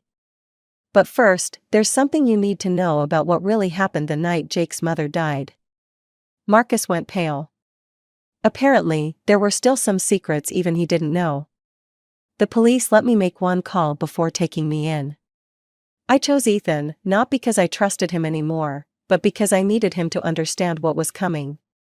Jake's mother didn't die in an accident, I said the moment he answered. And I can prove it. Silence filled the line. Then, barely audible, come home. Now. The officer agreed to escort me, probably hoping I'd lead them to more evidence. When we pulled up to the house, Jake's car was in the driveway, next to Ethan's. My hands trembled as I unlocked the front door. They were both in the living room. Jake sat on the couch, his usual confidence replaced by something raw and desperate. Ethan stood by the window, looking older than I'd ever seen him. Tell them what you told me, Jake said to his father, his voice breaking. About the night Mom died. Ethan's shoulders sagged. I can't. Then I will. I pulled out my phone, opening an email I'd received years ago, but never mentioned. Your mother sent this to my personal account the night she died. I was her dentist, remember? She trusted me. Jake's eyes widened. What? She knew about the gambling, Jake. Not just hers, yours too.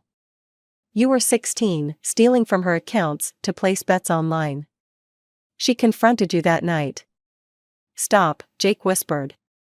The accident wasn't an accident. She was driving to the police station to report both of you. You and Ethan were following her car. Ethan turned from the window, his face ashen. Harper, please. The truth, Ethan. For once. My voice was steady now. You both saw her car go off the road. And you both kept driving. The police officer stepped forward, but I held up my hand. That's not even the worst part. Tell him, Ethan. Tell Jake what happened to his inheritance. The house was already mortgaged, Jake said bitterly. Mom's gambling debts. No. I looked directly at Ethan. The house was paid off. Your father mortgaged it the day after she died, to pay off your gambling debts. Both of yours. Jake stood up so quickly, the coffee table overturned. You said it was her debt. You let me blame her all these years. I was protecting you. Ethan shouted back. You were falling apart after she died. I couldn't let you know that your gambling helped drive her to that night. So you let me blame her instead? Let me hate her? Enough. My voice cut through their argument. You've both been playing the same game. Using guilt to manipulate each other, using me to cover your tracks. But guess what? I'm done being your shield. I turned to the officer. I have documentation of everything.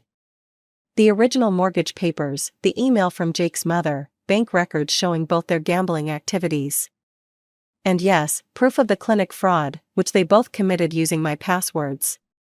Harper, Ethan stepped toward me, but I backed away.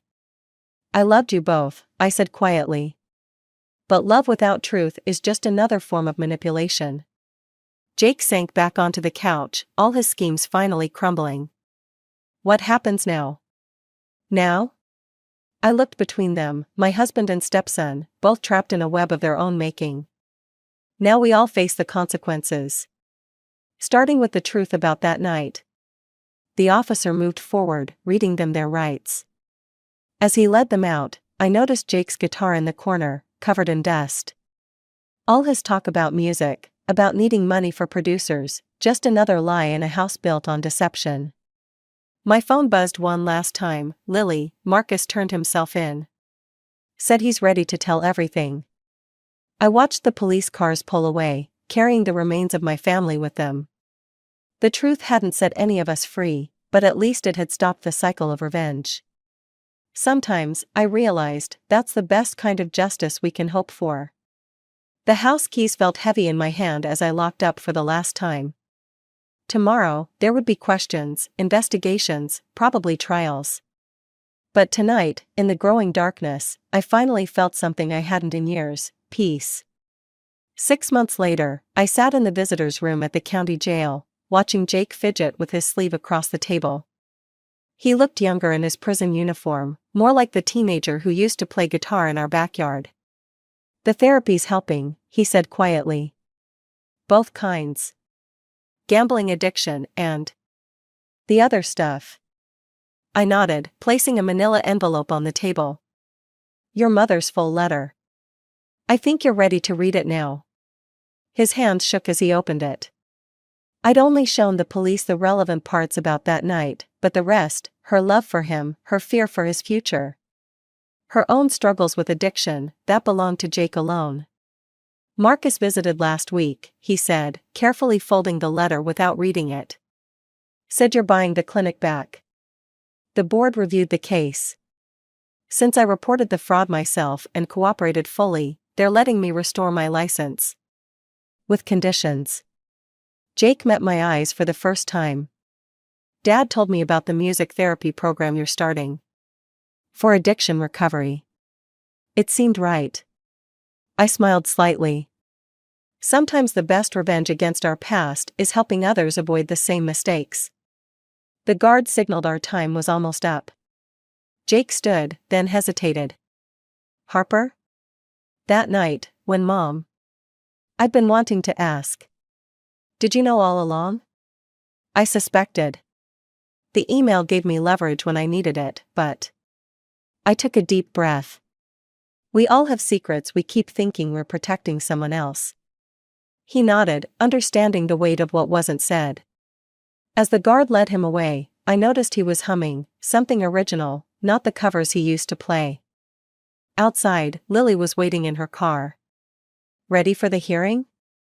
As I'll ever be. The courthouse was packed for Ethan's sentencing. He'd taken a plea deal, admitting to everything except his direct role in his first wife's death. Some truths were better left to conscience than courts. Marcus was there too, looking uncomfortable in a suit. After his testimony had helped convict several loan sharks, he'd been granted immunity. The community music program had been his idea, a way to make amends. The defendant may rise, the judge announced. Ethan stood, shoulders straight. When he turned to face me, I saw genuine remorse in his eyes. Not just for the crimes, but for the years of lies that had poisoned everything we'd built. Later, walking through the park where Jake used to practice his music, Lily asked the question I'd been avoiding. Do you regret turning them in? I watched a family playing frisbee, their laughter carrying across the grass. I regret not doing it sooner. Before revenge became the only language we all understood. My phone buzzed, a text from Marcus, board approved the music therapy funding. When do we start? Something lightened in my chest. The clinic would reopen next month, with a new mission and stricter oversight. The therapy program would help people like Jake, like Ethan, like Jake's mother, people trapped in cycles of addiction and deceit. You know what's weird? I told Lily. I kept trying to save my family, but I couldn't see that sometimes saving people means letting them face consequences. And sometimes, she added, it means saving yourself first. That evening, I found Jake's old guitar in my storage unit. The strings were dusty, but the wood still gleamed. In 2 years, he'd be eligible for parole. Maybe by then, the therapy program would be ready for its first music teacher. I placed the guitar in my car, next to a stack of patient files and program proposals. Tomorrow would bring new challenges, rebuilding my practice, establishing the therapy program, learning to trust again. But for now, I sat in the quiet car and played the few chords Jake had taught me, letting the simple melody wash away the last echoes of revenge. My phone lit up one final time, an email from Jake's mother's old account, scheduled years ago. Thank you for being the truth teller I couldn't be.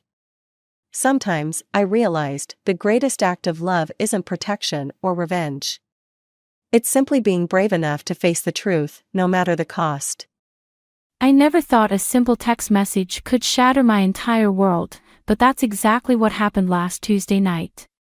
It was one of those moments where everything before and after draws a clear line in your life. The before, when you were blissfully ignorant. And the after, when you can't unsee what you've seen. My name is Lila, and until that night, I thought I had the kind of marriage other people envied. The kind where your husband still brings you coffee in bed and leaves little notes in your lunch bag. Greg and I had been married for 6 years, and while we weren't perfect, we were happy. At least, that's what I kept telling myself. I was folding laundry when Greg's phone buzzed on the dresser. He was in the shower, and normally I'd never check his messages, but something made me look. Maybe it was because he'd been working late more often, or because he'd started keeping his phone face down. Little things I'd noticed but dismissed. The message preview showed up clear as day. Last night was wonderful. I miss you already. My hand started shaking so bad I almost dropped his phone. The contact name was just J, with a simple period after it. No last name, no emoji, nothing else to give away who this person was. The message disappeared as quickly as it had appeared, but those words burned themselves into my brain. The shower was still running, and I could hear Greg humming some church hymn, the same one he'd sung in choir last Sunday. The same one he'd taught the youth group. My stomach lurched. Hey, babe. His voice carried over the sound of running water. Could you grab my blue towel? The one on the hook. I stood there, frozen, his phone still in my hand. Sure, I managed to say, my voice surprisingly steady. I grabbed the towel and placed it on the counter, careful to put his phone back exactly where it had been. Thanks, honey. He called out cheerfully. I walked downstairs to the kitchen, gripping the counter until my knuckles turned white. My brother Ethan's voice echoed in my head from our last conversation. Sometimes the people who seem the most perfect are hiding the biggest secrets. The water stopped upstairs. I could hear Greg's footsteps, the familiar creaking of our bedroom floorboards. I opened the fridge and stared at nothing, trying to look normal, whatever normal was supposed to look like when your world is imploding. Hey, what's for dinner? Greg appeared in the doorway, hair still damp, wearing the sweater I'd given him for Christmas. He smiled at me, that same warm, genuine smile that had made me fall in love with him in the first place. I was thinking pasta, I said, amazed at how casual I sounded. The way Mom taught me. Sounds perfect. He walked over and kissed my cheek, smelling of his expensive body wash. I've got a church council meeting tonight, but I shouldn't be too late. Church council meeting. Right. I wondered how many of those had actually been meetings. Actually, I said, surprising myself, why don't you invite everyone here? We could host. It's been a while since we've had people over. Greg's smile flickered for just a second, so quick I might have missed it if I hadn't been watching for it. Oh, that's thoughtful, but Brother Michael's wife is sick, so we're meeting at the coffee shop instead. More casual that way. I nodded, turning back to the fridge. Makes sense. Tell everyone I said hi. After he left, I sat at our kitchen table, staring at my phone. I could call Ethan. He'd understand, he always did. But something held me back. Maybe it was pride, or shame, or the faint hope that there was some innocent explanation for everything. The pasta sauce bubbled on the stove, filling the house with the scent of my mother's recipe. I stirred it mechanically, watching the red sauce swirl, wondering how many other secrets were hiding behind my perfect marriage. And what it would cost me to find them out. I spent 3 days watching Greg's every move, analyzing each phone call, each late meeting. It was exhausting, turning into someone I didn't recognize, this suspicious, paranoid version of myself who jumped at every notification on his phone. By Friday morning, I couldn't take it anymore. We need to talk, I said over breakfast, my heart hammering so hard I could barely get the words out. Greg looked up from his devotional book, his reading glasses perched on his nose. Of course, honey. What's on your mind? Who's Jay? The silence that followed felt like it lasted forever. Greg's face didn't change much, just a slight tightening around his eyes. The kind of thing I wouldn't have noticed if I hadn't been married to him for 6 years. Jay. He took off his glasses, cleaning them with the edge of his shirt. I'm not sure who you mean. The person who texted you Tuesday night. About having a wonderful time. He set his glasses down carefully, too carefully. You're checking my phone now. Don't do that, I said, my voice shaking. Don't make this about me looking at your phone when you got a message like that. Lila, he sighed, using the same patient tone he used with difficult parishioners. Jay is Jennifer from the Youth Ministry Committee. We were planning the summer retreat, that's all. Several of us met to discuss it. At night? It was the only time everyone could meet. He reached across the table for my hand. I pulled back before he could touch me. Then why didn't you tell me about it? Honestly. Because I knew you'd react like this. You've been different lately. Distant. The audacity of his deflection made me laugh, a harsh, unfamiliar sound. I've been distant. That's rich, coming from someone who's been working late 3 nights this week. My phone buzzed, Ethan's ringtone. I ignored it.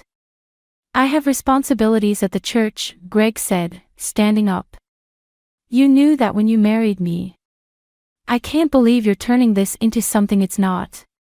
Then let me come to the next committee meeting. He paused, just for a second, but long enough. Of course.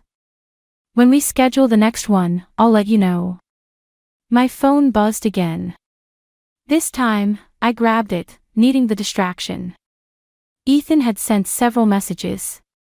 Hey sis, you'll never guess who I ran into last night at the Blue Room. Call me when you can. It's about Greg. Seriously, Lila. Call me. The Blue Room was a bar across town, definitely not the kind of place where church council meetings happened. I looked up at Greg, who was watching me with an unreadable expression. I have to go, he said, gathering his things. I've got an early meeting with Brother Michael about the fundraiser. At the Blue Room. He froze. What? Nothing, I said, forcing a smile. Have a good meeting. As soon as I heard his car pull away, I called Ethan. Finally, he answered. Listen, I wasn't going to say anything, but after seeing him there. What exactly did you see, Ethan? Greg. At the Blue Room. With some woman, definitely not anyone from your church unless they've started recruiting supermodels. They looked Close. My stomach lurched. How close? Lila. Ethan's voice softened. Close enough that I took a picture. I wanted proof before I said anything. Want me to send it? I gripped the kitchen counter. Remembering all the times our parents had warned me about marrying someone who seemed too perfect. How Ethan had been the only one who'd noticed Greg's practiced charm. His carefully constructed image. Send it, I said. And Ethan, I need a favor. Can you help me look for teaching jobs? I think I need to start planning for something different. Already on it, sis. I've got some contacts at the Arts Academy. They're always looking for creative writing teachers. For the first time in days, I felt something other than dread, a tiny spark of possibility, of freedom. One more thing, I added. Don't tell Mom and Dad. Not yet. Of course not. But Lila, whatever you decide to do, I've got your back. After hanging up, I sat at my computer and opened a fresh document. Teaching experience, I typed, then paused, cursor blinking. It felt like writing my own Declaration of Independence. My phone buzzed again, another message from Greg, love you. Praying for us. I left it unanswered and kept typing. The email from Riverside Arts Academy arrived exactly 1 week after I'd submitted my application. My hands shook as I opened it. Sitting in my car outside the grocery store where I'd been pretending to shop while Greg was at another church meeting. We're pleased to offer you the position of creative writing teaching assistant. I had to read it 3 times before the words sank in. A real job. My job. Something that was just mine, not connected to Greg or the church or my parents' expectations. My phone rang, Ethan's name lighting up the screen. Did you get it? He asked before I could even say hello. I got it. My voice cracked. I actually got it. Of course you did. You were always the writer in the family. He paused. Have you told Greg yet? No. I haven't told anyone except you. I watched a young couple walk past my car, holding hands, looking happy. I'm not sure how to. Heads up, Ethan interrupted. I'm sending you something. Don't open it until you're somewhere private. My phone buzzed with an incoming message. What is it? Remember that picture I took at the Blue Room? Well, I went back last night. Greg was there again. Different woman this time. The grocery store's fluorescent lights suddenly seemed too bright. Different. Just look at it when you're ready. And call me after. I drove home in a daze, the unopened message burning a hole in my pocket. Greg's car wasn't in the driveway, another late meeting, no doubt. Inside, I sat at our kitchen table, the same place where he'd lied to my face about Jennifer from youth ministry, and opened Ethan's message. The photo was slightly blurry but clear enough. Greg, wearing the blue shirt I'd ironed for him that morning, sat in a dimly lit booth. A woman with long dark hair leaned into him, her hand on his chest, both of them laughing at some private joke. The timestamp showed 7:43 p.m., right in the middle of what was supposed to be his Bible study group. My phone buzzed again, a text from my mother, coming by to drop off some casseroles for the church potluck. Be there in 10. Panic seized me. I couldn't face her right now, couldn't maintain the perfect daughter-in-law facade while my world was crumbling. I grabbed my keys and was halfway to the door when it opened. Greg stood there, home hours earlier than expected. Hey, he said, surprised. Going somewhere? The job offer email felt like it was burning through my phone screen. Just running errands. He stepped closer, and I caught a whiff of unfamiliar perfume. You okay? You look pale. Actually, I said, my voice steadier than I felt, I got a job offer today. Teaching assistant position at Riverside Arts Academy. His face darkened. A job. We talked about this, Lila. We agreed you'd focus on church activities and starting a family. No, you agreed. I just stopped arguing. What's that supposed to mean? Before I could answer, my mother's voice called from the driveway. Lila. Greg? I brought dinner. Greg's expression shifted instantly into his perfect son-in-law smile. Susan. What a wonderful surprise. I watched him hug my mother, help her with the casserole dishes. Compliment her cooking, the performance I'd seen 1,000 times but never really noticed before. My phone buzzed again, another message from Ethan. Don't let him gaslight you. You deserve better. My mother was chattering about the upcoming church fundraiser, Greg nodding attentively, when I finally found my voice. I start next Monday, I said quietly. They both turned to look at me.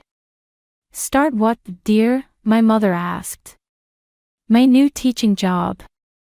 The silence that followed was deafening.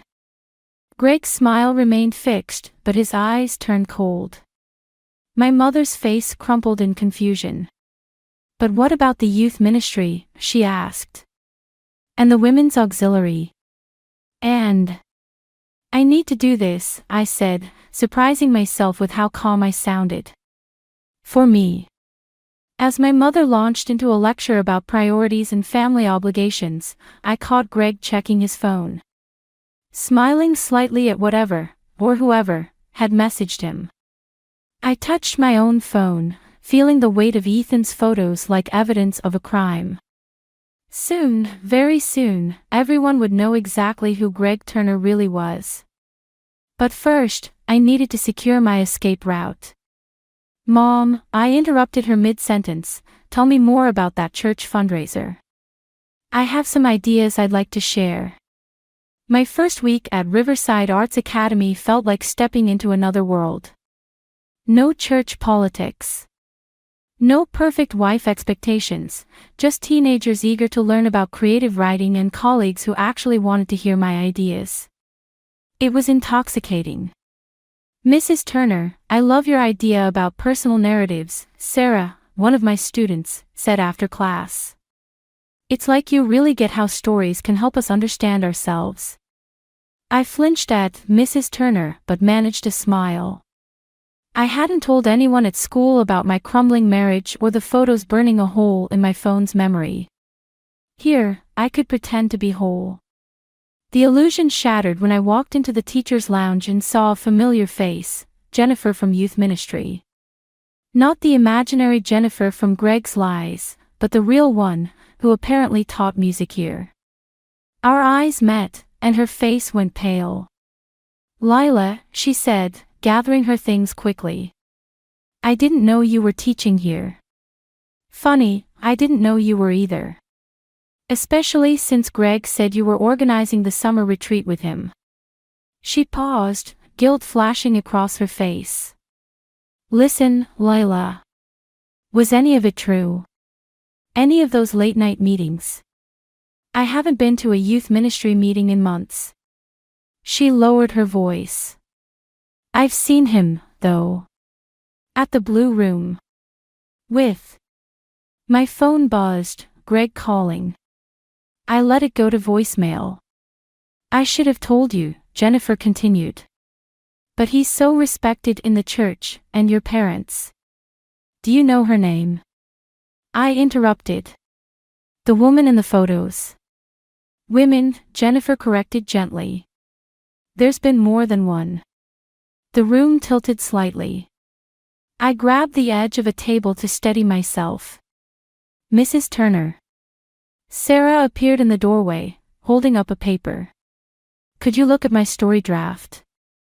Of course, I said automatically, my teacher voice taking over while my world crumbled again. I'll be right there. Jennifer touched my arm as I passed. For what it's worth, I'm glad you're here. This place. It helped me find myself after my divorce. I spent my lunch break in my classroom, staring at my phone. 3 missed calls from Greg, 2 from my mother, and 1 text from Ethan. Dad's asking questions about your new job. Heads up. When I finally got home that evening, Greg was waiting with takeout from my favorite restaurant and a bouquet of roses. I thought we could talk, he said, that perfect smile in place. About your job, about us. Sure, I said, setting down my bag full of student papers. Let's talk about the blue room. The smile flickered. What? Or should we talk about Jennifer? The real one, who teaches music at my school and hasn't been to youth ministry in months. Lila, you're not thinking clearly. This job is putting ideas in your head. Don't. My voice shook. Don't you dare try to make this about my job when I have photos of you with other women. His face changed then, the mask slipping to reveal something darker. And what exactly do you plan to do with those photos? Show them to the church. To your father, the deacon. Think carefully about who has more to lose here. The threat hung in the air between us. I thought about my parents, about the church community that had been my whole world. About the whispers and judgment that would follow any accusation against their beloved youth pastor. Then I thought about Sarah's face when she talked about stories revealing truth, about Jennifer finding herself after her divorce. About Ethan always believing in me even when I couldn't believe in myself. I picked up my bag and headed for the stairs. Where are you going? Greg called after me. To grade papers, I said. I have students counting on me. It wasn't the confrontation he expected. It wasn't the breakdown he'd prepared for. Instead, it was something more dangerous, the first step toward freedom. In my home office, I opened my laptop and started typing, "Dear Mom and Dad, there's something I need to tell you." The Sunday morning service felt like a performance where everyone knew their lines except me. Greg stood at the pulpit, delivering a passionate sermon about faithfulness and trust, while I sat in our usual pew, clutching my phone with the damning photos like a lifeline. My father, proud in his deacon's role, nodded along. My mother kept glancing at me with worried eyes, probably noticing I wasn't singing the hymns. The letter I'd written them sat unopened in my purse, heavy as a stone. And let us remember, Greg's voice rang out, that true love bears all things, believes all things, hopes all things, endures all things. I caught Jennifer's eye across the church. She looked away quickly, but not before I saw her slight head shake. 3 more women had approached me this week, each with their own Greg story. The youth pastor's charm had apparently worked on more than just me. After the service, my mother cornered me by the coffee station. Lila, honey, you seem distant lately. Is everything okay with the new job? Before I could answer, Greg appeared, sliding his arm around my waist. I forced myself not to flinch. She's doing wonderfully, he said, squeezing my hip. Though we do miss having her at all the church functions. Actually, I said, stepping away from his touch, I need to talk to both of you. And Dad. Somewhere private. My mother's face lit up. Oh. Are you? Are we finally getting some good news about a baby? Greg's fingers dug into my arm. Honey, remember we have that lunch appointment. Cancel it. I pulled away, my voice stronger than I felt.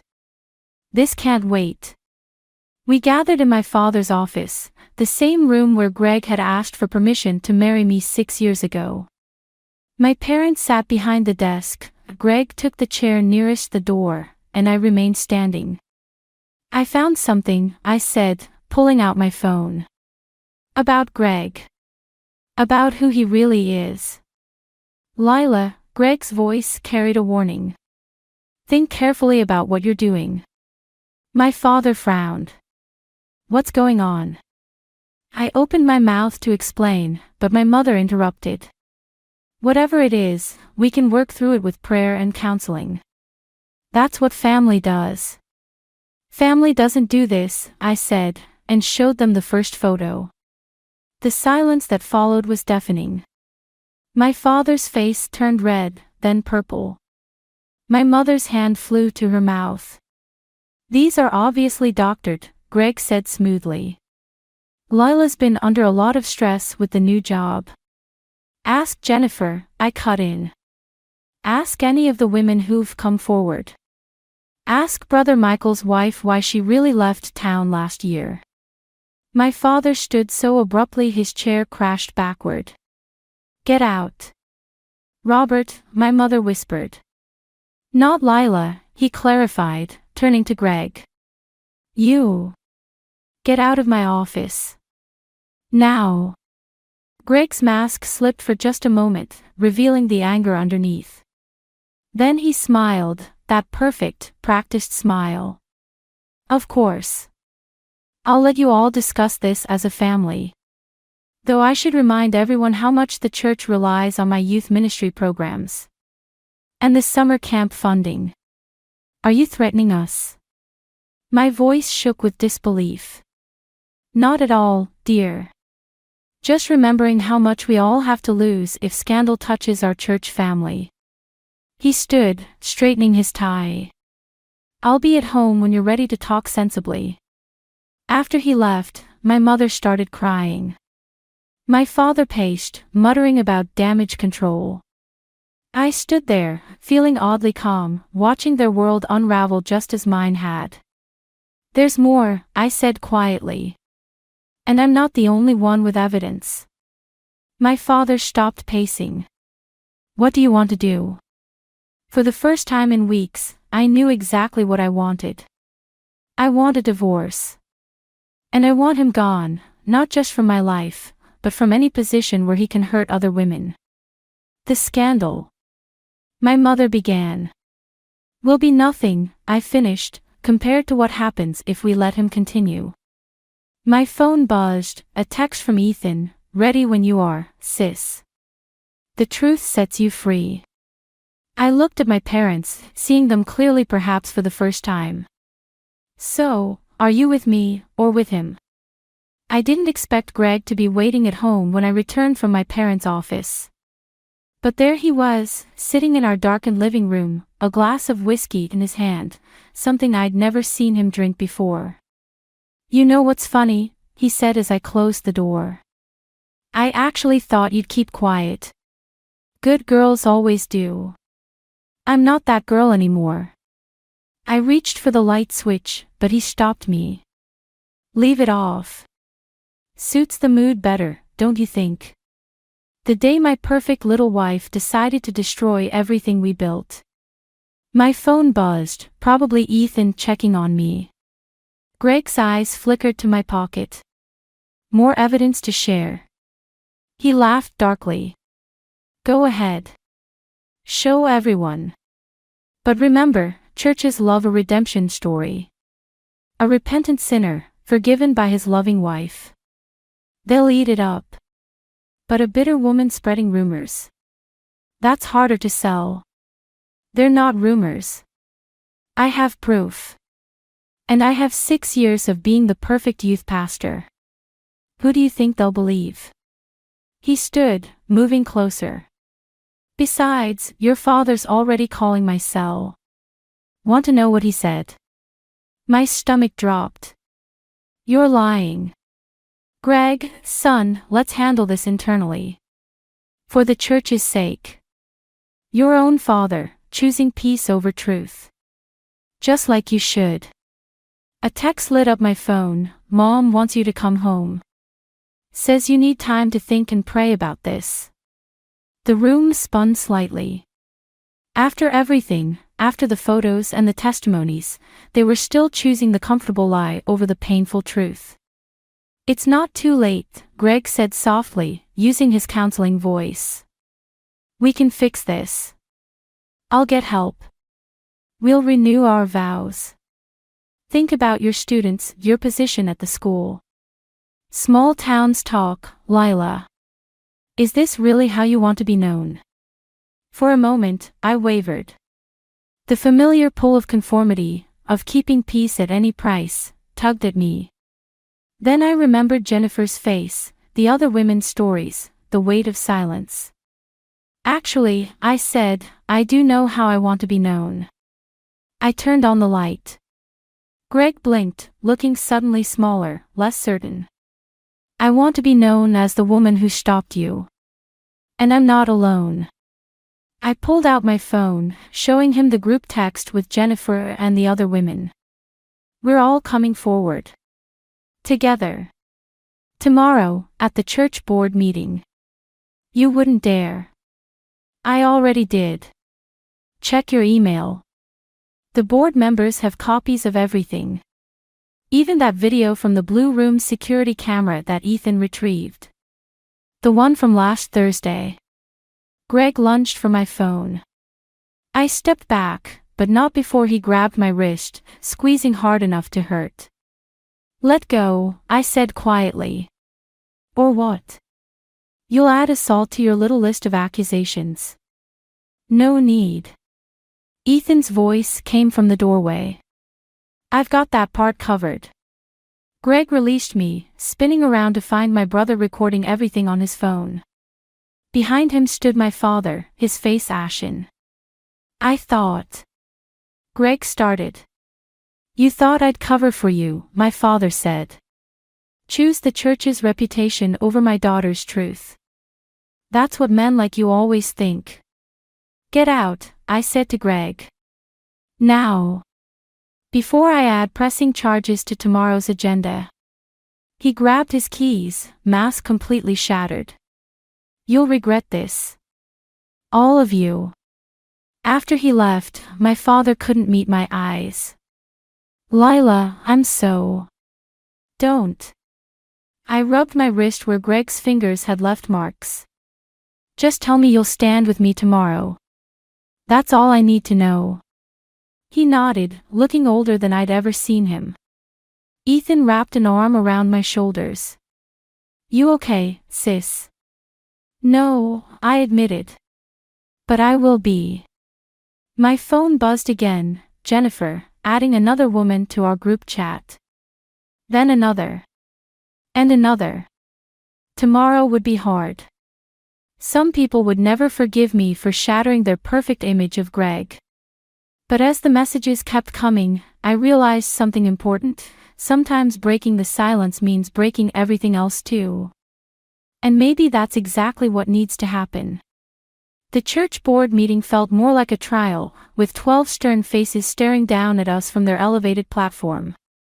Greg sat on one side with his lawyer, while I sat with Jennifer and the other women.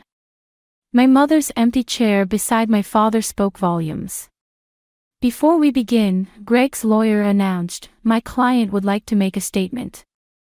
Greg stood, perfectly pressed in his Sunday best, wearing the same sincere expression he'd used to counsel troubled teens.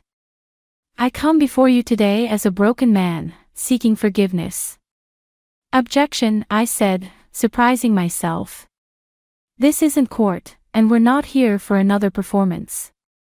Mrs. Turner, Brother Michael warned, please respect the process. Actually, I stood up, pulling out my phone, I'd like to play something first. Greg's lawyer started to protest, but fell silent as my mother's voice filled the room. I should have told you both years ago. About the other pastor, the one before Greg. About why we really left our old church. I watched the color drain from my father's face as the recording continued.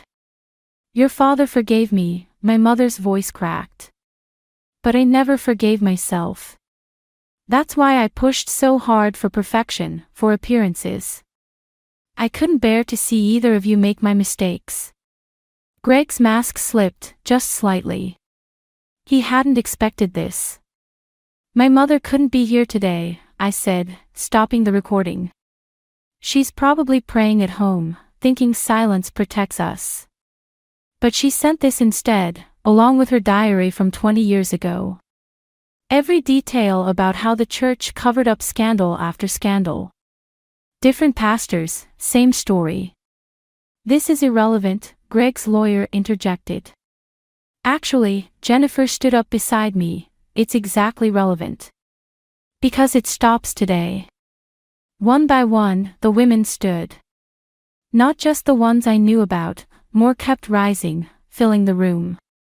Church secretaries, choir members, youth group parents. The board members shifted uncomfortably. If you silence us, I continued, we go public. Every story, every photo, every video. Not just about Greg, but about every time this church chose its reputation over the truth. You would destroy your own church? Brother Michael demanded. No, my father's voice rang out. We would save it. He descended from the platform, removing his deacon's collar. 20 years ago, I chose the church's reputation over my wife's healing. I won't make that mistake again. Greg stood up, desperation cracking his perfect facade. Robert, think about what you're doing. Think about. I am thinking, my father interrupted. For the first time in years, I'm thinking clearly. He turned to the board. Either we deal with this now, openly and honestly, or I release every document I've collected over 2 decades as deacon. Every covered-up scandal, every quiet resignation, every secret payment. Your choice. The room erupted in chaos. Greg's lawyer whispered urgently in his ear. Board members huddled together, casting nervous glances our way. In the midst of it all, my phone buzzed with a text from my mother, I'm outside. When you're done telling the truth, come home. We have a lot to talk about. I looked around the room, at Jennifer's determined face, at the women standing tall despite their fear. At my father finally choosing truth over appearance. Then at Greg, his carefully constructed world crumbling around him. You know what the difference is between you and my mother? I said to him quietly. She finally chose truth over perfection. You never will. The board chairman cleared his throat. In light of these developments, we'll need to call an emergency congregation meeting. No need, Greg said suddenly, his voice cold. I quit. You can't fire me if I quit. That's not how this works anymore, Jennifer replied. Quitting doesn't erase what you did. He turned to me, all pretense gone. Happy now? You've ruined everything. I thought about my students at Riverside, about Ethan's unwavering support, about my mother waiting outside, ready to break 20 years of silence. No, I said. I think we're finally fixing it. As Greg stormed out, followed by his lawyer, I felt something shift in the room, like a heavy curtain being pulled back. Letting in light for the first time in years.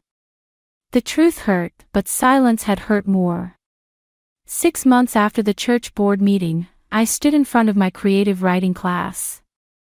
Watching Sarah read her personal essay about finding her voice. The irony wasn't lost on me. Remember, I told the class, sometimes the most powerful stories are the ones we're afraid to tell. After school, I found Jennifer in the music room, helping a student with chord progressions. She'd become department head last month, her confidence growing with each passing day. Ready for tonight? She asked as I leaned against the doorframe. I nodded. The support group we'd started met every Thursday in the school library. What began with 7 women had grown to over 20, each with their own story of silence finally broken. My phone buzzed, a news alert about Greg. He'd taken a position at a megachurch 3 states away. Some things never changed, but at least he wasn't our problem anymore. Lila. Ethan's voice carried down the hallway. He was early to pick me up for dinner at our parents' house, a weekly tradition now. Though it had taken months of awkward conversations and tearful confessions to get here. You should frame that, he said, nodding at the paper I was grading. It was Sarah's essay, titled The Sound of Truth. She'd gotten an A+.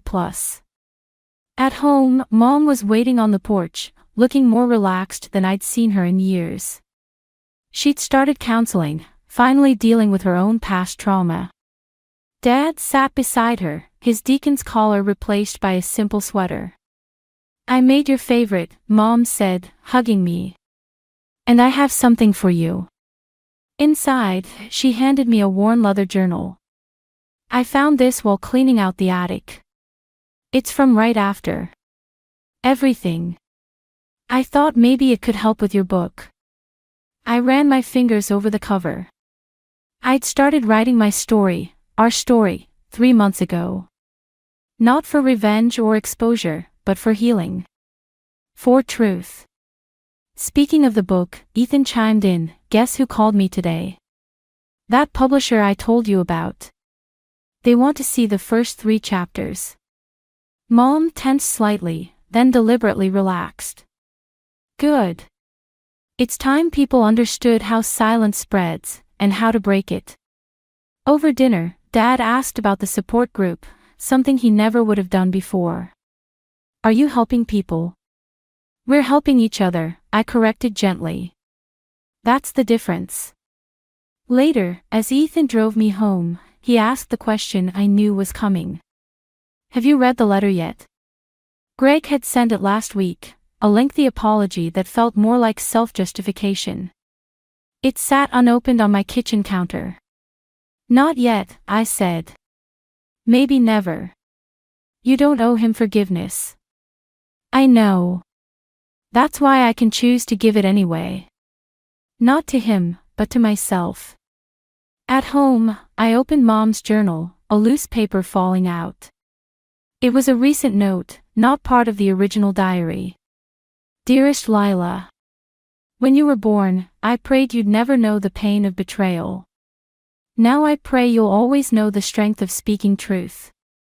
You taught me that sometimes the greatest act of love is refusing to keep secrets that hurt us. All my love. Mom." I sat at my desk, opened my laptop, and began to write. Not about Greg or the scandal, but about a woman finding her voice. About a family healing through honesty. About the difference between forgiveness and permission to forget. Sarah's essay lay beside me, her final line highlighted. "Sometimes breaking the silence means breaking everything else too. But what grows in those cracks is stronger than what was there before." My phone lit up with messages from the support group chat, women sharing victories, big and small. Jennifer announcing her promotion. Another member leaving an abusive relationship. Each message a reminder that truth, once spoken, keeps spreading. I thought about Greg's unopened letter, about Mom's journal, about all the stories still waiting to be told. Then I started typing. This is not a story about revenge. This is a story about voice. The cursor blinked, waiting for what came next. For the first time in my life, I knew exactly what to say. The kitchen timer chimed just as I finished arranging the last of the roasted potatoes around the perfectly cooked prime rib. Everything had to be perfect for tonight.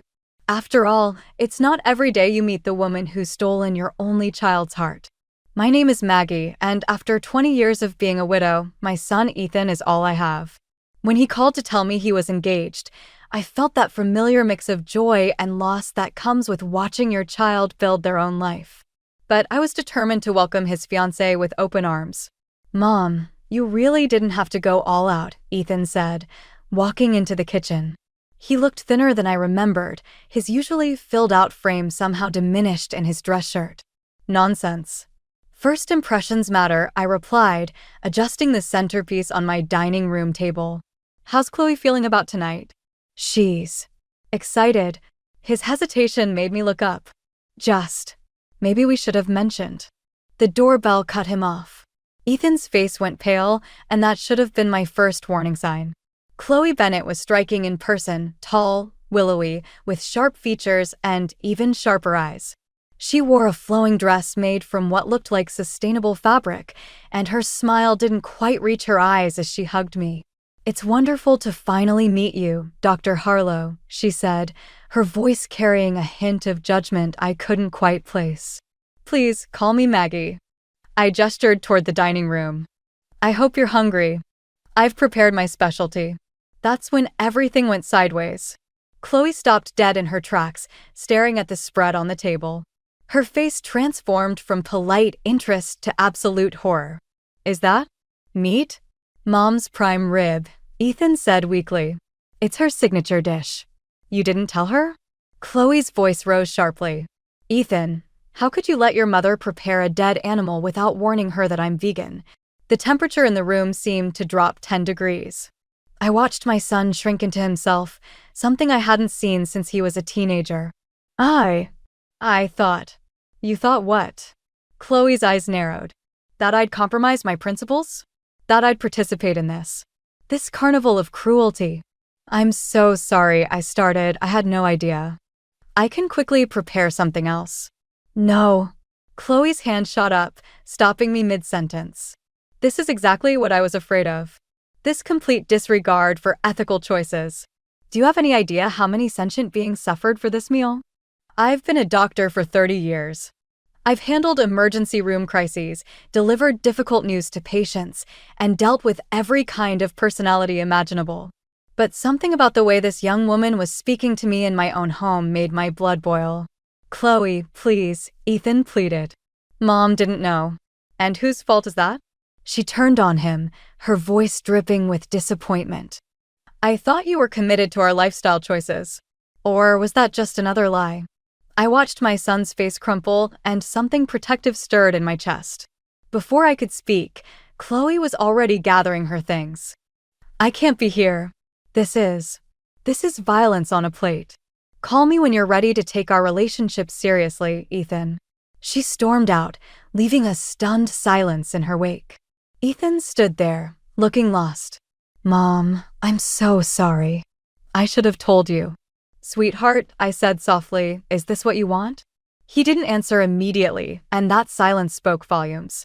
Instead, he helped me clear the table, his movements mechanical, avoiding my eyes. As I wrapped up the untouched prime rib later that night, I couldn't shake the feeling that this disastrous dinner was just the beginning. My son was changing before my eyes, and not in a good way. The question was, what was I going to do about it? My sister Linda's words from last week echoed in my mind. Sometimes love means watching people make their own mistakes.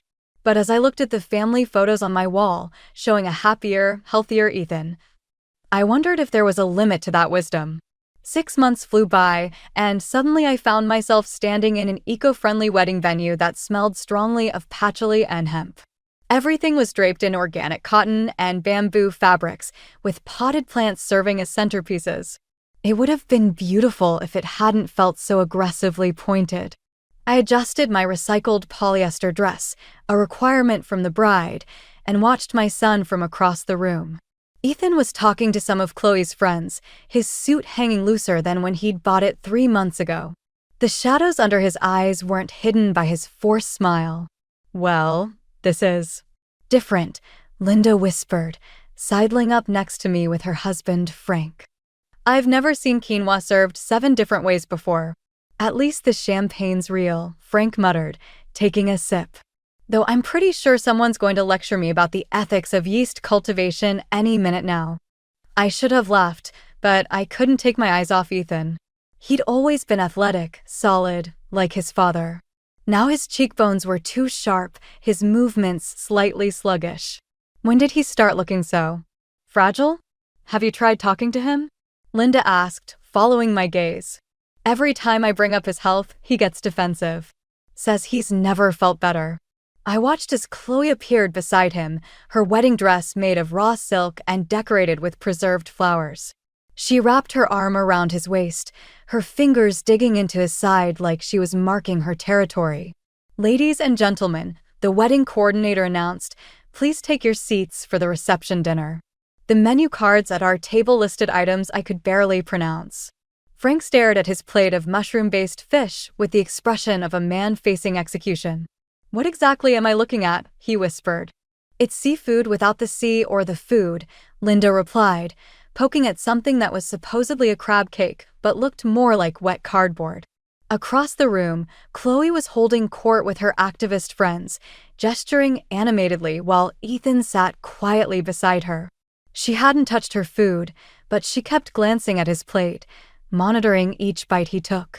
Remember when he used to inhale those burgers at our Sunday barbecues? Linda's voice was soft with concern. Before I could respond, Chloe clinked her glass. "Everyone, I'd like to make a toast." She stood, commanding attention. Today isn't just about love, it's about transformation. When I met Ethan, he was lost in the fog of societal conditioning, but look at him now. She beamed down at my son. He's embraced a cruelty-free lifestyle, proving that love can open our eyes to truth. The way she said truth made my skin crawl. This wasn't a wedding speech, it was a recruitment pitch. Ethan stood to kiss her, but swayed slightly. I wasn't the only one who noticed. Dr. Kevin Simmons, my colleague who'd come as my +1, leaned over. "Maggie," he murmured, "how long has he been showing signs of anemia? You noticed too? The pallor, the dizziness. Has he had his B12 levels checked recently?" Before I could answer, there was a commotion at the head table. Ethan had knocked over his water glass, his hands shaking as he tried to clean it up. Chloe's face flashed with something that looked like anger before smoothing into concerned wife mode. "Sweetheart, you're just tired from all the excitement," she said loudly enough for nearby tables to hear. "We should have done more juice cleansing to prepare for today." I gripped my napkin under the table, watching my son apologize repeatedly for something that wasn't his fault. The Ethan I knew would have laughed it off, made a joke. This Ethan looked terrified of disappointing his new wife. "You need to do something," Linda whispered urgently. "I know," I replied, watching Chloe dab at Ethan's shirt with aggressive efficiency. "But if I push too hard, I'll lose him completely." As if sensing my thoughts, Chloe looked up and met my eyes across the room. Her smile was pure ice as she placed a possessive hand on the back of Ethan's neck. The message was clear: he's mine now. I smiled back, letting her see nothing but a proud mother-in-law. But inside, something hardened. This wasn't just about different lifestyle choices anymore. This was about my son's life, and I was done playing nice. After 3 weeks of watching Ethan's Instagram fill with photos of green smoothies and hollow smiles, I couldn't take it anymore. I sat in my office at the hospital, staring at my phone, knowing this call could either help my son or push him further away.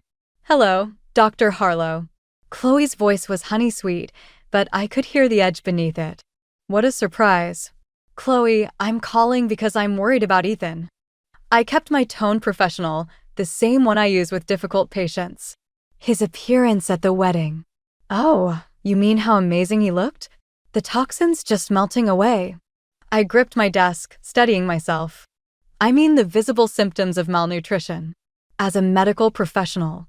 With all due respect, she cut in, "Your medical degree comes from an institution built on outdated, carnist propaganda." Ethan's never been healthier. He nearly fainted at his own wedding. Because he was cleansing his system. The body purges toxins in waves. "He's losing muscle mass," I interrupted. "His color is poor, and his hands were shaking. These are classic signs of protein and B12 deficiency." The honey disappeared from her voice. "I see what this is. You can't stand that he's finally broken free from your influence. That he's making his own choices." "His own choices?" I couldn't help but laugh. "When was the last time he made a choice you didn't approve of?" Silence crackled over the line. When Chloe spoke again, her voice was eerily calm. "I'm going to pretend this conversation never happened. For Ethan's sake. But let me be clear, your son is a grown man who chose this lifestyle. Who chose me. If you can't respect that, you'll lose him completely." Is that a threat? It's a fact. Ask yourself this: when was the last time he called you without me prompting him? My blood ran cold. She was right. Every recent call had started with, "Chloe thought I should check in." "He needs proper nutrition. I tried one last time." "At least let him take supplements." Supplements are processed in labs that test on animals. We get everything we need from plants, just like nature intended. Her voice hardened. "This conversation is over. Don't call again unless you're ready to be supportive of our choices." The line went dead. I sat there, trembling with anger and fear when a knock at my door made me jump. Rough call? Dr. Kevin Simmons stood in the doorway, concern etched on his face. That obvious? You look like you just lost a patient. He closed the door and sat down. Want to talk about it? I found myself spilling everything: the wedding, Ethan's deteriorating health, Chloe's manipulation. Kevin listened intently, his frown deepening. The symptoms you're describing are serious, he said finally. Without proper supplementation, a restrictive vegan diet can. I know. I rubbed my temples. But she's got him convinced that supplements are evil and quinoa will solve everything. He won't even listen to me anymore. Sometimes people have to hit bottom before they'll accept help, Kevin said gently. He's my son. I can't just wait for him to collapse. No, but pushing too hard might make things worse. She's already using your concern to drive a wedge between you. I stood up, pacing my office. You didn't see him at the wedding. The way she watches everything he eats, how he looks to her for permission to speak. This isn't just about diet anymore. She's isolating him. Classic signs of controlling behavior, Kevin agreed. But confronting her directly clearly isn't working. I stopped at my window, watching patients and families in the parking lot below. Somewhere out there, my son was getting weaker while his wife convinced him it was strength. I need to document everything, I said finally. Every symptom, every incident. If he ends up in the hospital. When, Kevin corrected quietly. At this rate, it's when, not if. I turned to face him, my decision crystallizing. Then I need to be ready. Because when that happens, she won't be able to spin it away with talk about toxins and cleansing. Just be careful, Kevin warned. People like Chloe can be dangerous when they feel threatened. So can mothers protecting their children, I replied, picking up my phone to text Linda. I needed allies and I needed a plan. Because Chloe was right about one thing: this was war. And I wasn't going to lose my son without a fight. The knock on my door came just after midnight. I'd been reviewing patient files, trying to distract myself from worry, when I heard it. 3 soft, hesitant taps that made my heart stop. Ethan stood on my porch, hunched against the rain. In the porch light, I could see angry red scratches across his forearm. His shirt was torn at the collar. Can I come in? His voice was barely a whisper. I stepped aside, doctor mode kicking in as I catalogued his symptoms: dilated pupils, trembling hands, shallow breathing. But it was the way he flinched when I reached for him that broke my heart. Let me get my first aid kit. I kept my voice steady, professional. Like he was just another patient, not my son showing up looking like he'd been in a fight. He sat at my kitchen table, the same place where he'd done homework, shared breakfasts, told me about his first crush. Now he looked like a stranger in his own childhood home. It's not what you think, he said as I cleaned the scratches. We just had a disagreement. About? He winced, either from the antiseptic or the question. I was hungry. Really hungry. The construction site was brutal today, and I stopped at that deli near work. My hand stilled. The one with the pastrami you used to love? I didn't eat anything, he said quickly. Just looked at the menu. But Chloe. She checks my phone's location history. She saw where I'd been. The cotton ball in my hand was suddenly shredded.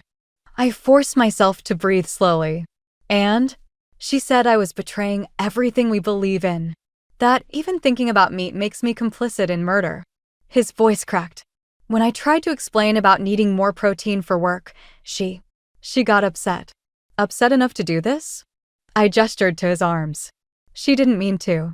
She was trying to grab my phone, check if I'd taken pictures of the menu too, to tempt myself later. He laughed, a hollow sound that scared me more than the scratches. That's crazy, right? That sounds crazy when I say it out loud. I wanted to shake him, to scream that yes, it was crazy. Instead, I asked, where is she now? At her sister's. She said she needs space to process my betrayal. He rubbed his face. Mom, I don't know what to do. I love her, but I'm so tired. All the time. And sometimes, when I'm at work, I get dizzy. Ethan. But she says that's just the toxins leaving my body. That I need to push through it. That if I really loved her, I'd be stronger. The first aid supplies clattered as my hands shook with rage. And what do you think? He looked up, and for a moment, I saw my little boy again, the one who'd come to me with scraped knees and broken toys, trusting me to fix everything. I think. He swallowed hard. I think I'm scared. Before I could respond, his phone buzzed. The color drained from his face as he read the message. She's coming here. He stood up so fast he stumbled. I have to go. She can't know I told you anything. You don't have to leave. Stay here, let me help. You don't understand. She'll say you're poisoning my mind. That you're trying to destroy our marriage. He was already backing toward the door. Please, don't tell her I was here. Don't tell anyone. Ethan, wait. But he was gone, disappearing into the rain like a ghost. I stood in my kitchen, surrounded by bloody cotton balls and antiseptic wipes, feeling more helpless than I had since his father died. The doctor in me was screaming about documented abuse, about the need for intervention. The mother in me was ready to hunt Chloe down. My phone lit up with a text from Linda. Everything okay? Saw lights on. I stared at the message, thinking about Ethan's pleading eyes, his trembling hands, the way he jumped at shadows. No, I typed back. Nothing is okay. Need your help. Come over tomorrow. Bringing reinforcements. Because this wasn't just about food anymore. This wasn't even about control. This was about saving my son's life, whether he was ready to be saved or not. And Chloe? She'd just shown her true colors. Now I had proof and a mother's fury to fuel what came next. The call came during my morning rounds. Frank's gruff voice cut through the hospital's ambient noise. Maggie, get to Memorial East now. Ethan collapsed at the construction site. My world narrowed to tunnel vision as I ran to my car. The same hospital where I delivered the news of his father's heart attack 20 years ago. History has a cruel sense of humor. I found Linda in the emergency waiting room, pacing. They're running tests, she said before I could ask. Frank's giving his statement to OSHA. Apparently Ethan was 30 feet up when he passed out. Thank God for the safety harness. My medical training ward with maternal panic. Any word from Chloe? She's on her way. Says it's all our fault for. Linda's jaw tightened. For poisoning his mind with negative energy. Before I could respond, Kevin appeared in scrubs. The look on his face made my stomach drop. Severe malnutrition, he said without preamble. Anemia, dangerously low protein levels, multiple vitamin deficiencies. His body's literally consuming its own muscle mass. Maggie, if he'd been any higher on that scaffold. I gripped Linda's arm for support. Is he conscious? In and out. We're starting him on 4 nutrients, but what do you think you're doing? Chloe's voice cut through the corridor like a whip. She stormed toward us, phone in hand. I've already contacted our holistic healer. We're transferring Ethan to a natural wellness center. The hell you are, I snapped, stepping between her and the treatment area. He nearly died today.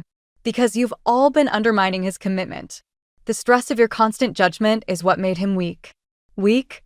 My voice shook. I just saw his blood work. His body is shutting down because you've convinced him that proteins and supplements are evil. How dare you blame me? I've saved him from. Mom? Everything stopped. Ethan's voice, weak but clear, came from the nearby room. I moved toward it, but Chloe shoved past me. Baby, I'm here. Don't worry, I'm getting you out. Step away from the patient. Kevin's authority filled the room. As his attending physician, I'm ordering a psychiatric evaluation before any decisions about transfer are made. Chloe whirled on him. You can't do that. He's my husband. Watch me. Kevin's voice was steel. Security's already been called. I approached Ethan's bed while Chloe argued with Kevin. My son looked small against the white sheets, tubes running into his arms. His wedding ring was loose on his finger.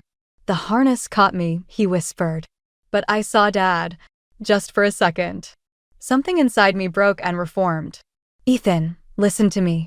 You're staying here. No wellness centers, no holistic healers. This ends now. You can't make that decision. Chloe shrieked, lunging forward. Security arrived just in time to catch her arms as she tried to reach the 4 bags. Ethan, tell them. Tell them I know what's best for you. But Ethan was looking at his hands, at the prominent bones in his wrists. I can't feel my fingers properly anymore. That's the toxins leaving. No. His voice was quiet but firm. No more toxins. No more cleansing. I want to get better. The look Chloe gave him could have frozen hell. If you let them poison you with their medicines, we're done. Do you understand? Everything we've built, everything we believe in. Everything you believe in, he corrected softly. I believe in staying alive. As security escorted a screaming Chloe out, I watched color return to Ethan's face, not from improved health, but from something else. Relief. Mom? His hand found mine, trembling but sure. I'm sorry. I should have listened. Don't. I squeezed his fingers gently. Just focus on getting stronger. We'll handle everything else later. Kevin appeared with additional 4 bags, including, he added, a restraining order. The police want to talk about those scratches once you're stabilized. I watched the medications drip into my son's veins, each drop pushing back against months of systematic destruction. Chloe's threats echoed from the hallway, but they seemed weaker now, like a spell losing its power. This wasn't the end. Recovery never is. But watching Ethan drift into a peaceful sleep, I finally felt something I hadn't in months: hope. And maybe, just maybe, a little justice. 3 days into Ethan's recovery, I woke to the sound of breaking glass. I'd been sleeping in the guest room of my house, where Ethan was staying after his discharge, when the crash jolted me awake. My first thought was that he'd fallen, his balance still shaky from weakness. Instead, I found Chloe in my kitchen, surrounded by shattered plates and the remains of the protein-rich dinner I'd prepared for Ethan.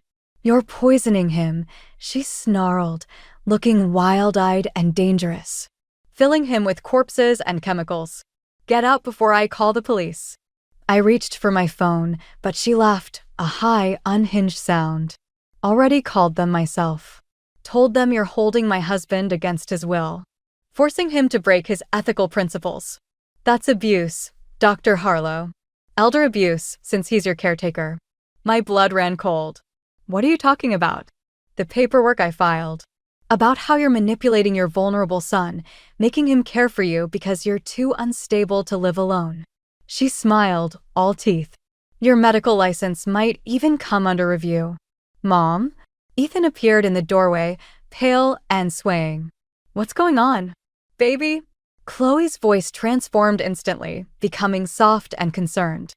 I'm here to save you. Your mother's been reported for elder abuse. We can go home now, start your cleanse. The only abuse here was you nearly killing him, I snapped, moving toward Ethan. Don't touch him. Chloe grabbed a knife from my counter. He's coming with me. Chloe, put that down. Ethan's voice shook, but he stood straighter. You need help. I need help. The knife wavered. I'm not the one who betrayed everything we believe in. Who let his mother fill him with poison. It's called food, he said quietly. And medicine. And I'm not leaving. Red and blue lights flashed through my windows. Chloe's smile returned, triumphant. Perfect timing. They'll see exactly what kind of monster your mother is. The next few minutes blurred.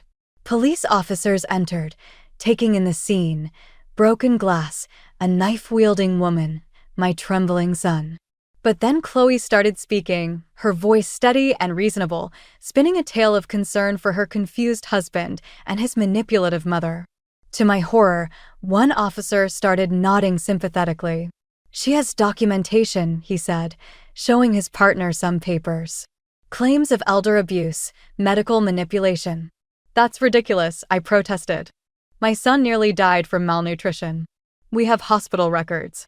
Natural cleansing protocols, Chloe interrupted smoothly, which his mother interrupted with unnecessary medical intervention. She's using her position as a doctor to stop. Ethan's voice cut through the chaos. He pulled up his sleeve, showing the healing scratches. These are from her. I have pictures dated. And hospital records showing systematic malnutrition under her care. She's been tracking my location, controlling my food, isolating me from family. The officer's expressions shifted. One reached for his handcuffs. You promised, Chloe whispered, her mask finally cracking. You promised you'd never betray our cause. Your cause, Ethan corrected, nearly killed me. As they led Chloe away, she turned back, her face contorted with rage. This isn't over. Your mother's career, your reputation, I'll destroy everything. You'll see I was right. You'll come crawling back when their poison makes you sick. The door closed on her screams, leaving my kitchen in eerie silence. Ethan swayed, and I rushed to steady him.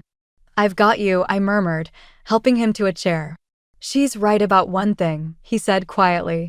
It's not over. She'll keep coming back, keep trying to save me.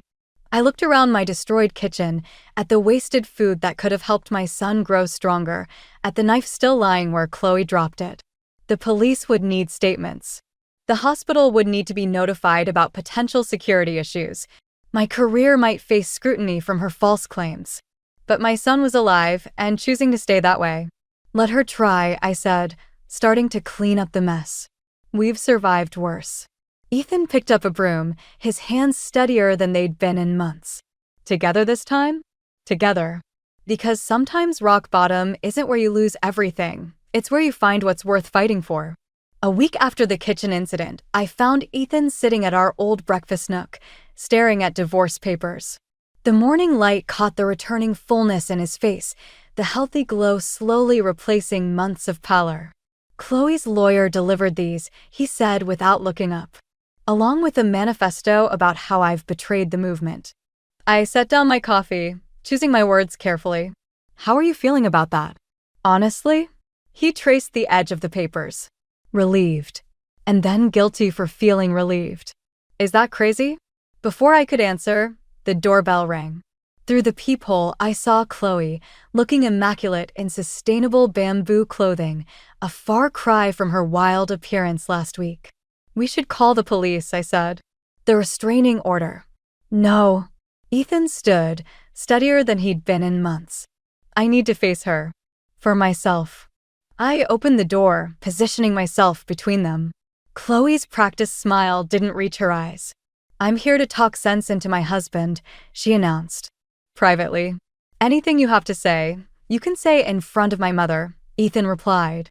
Chloe's facade cracked slightly. Fine. You're making a terrible mistake. The movement needs you.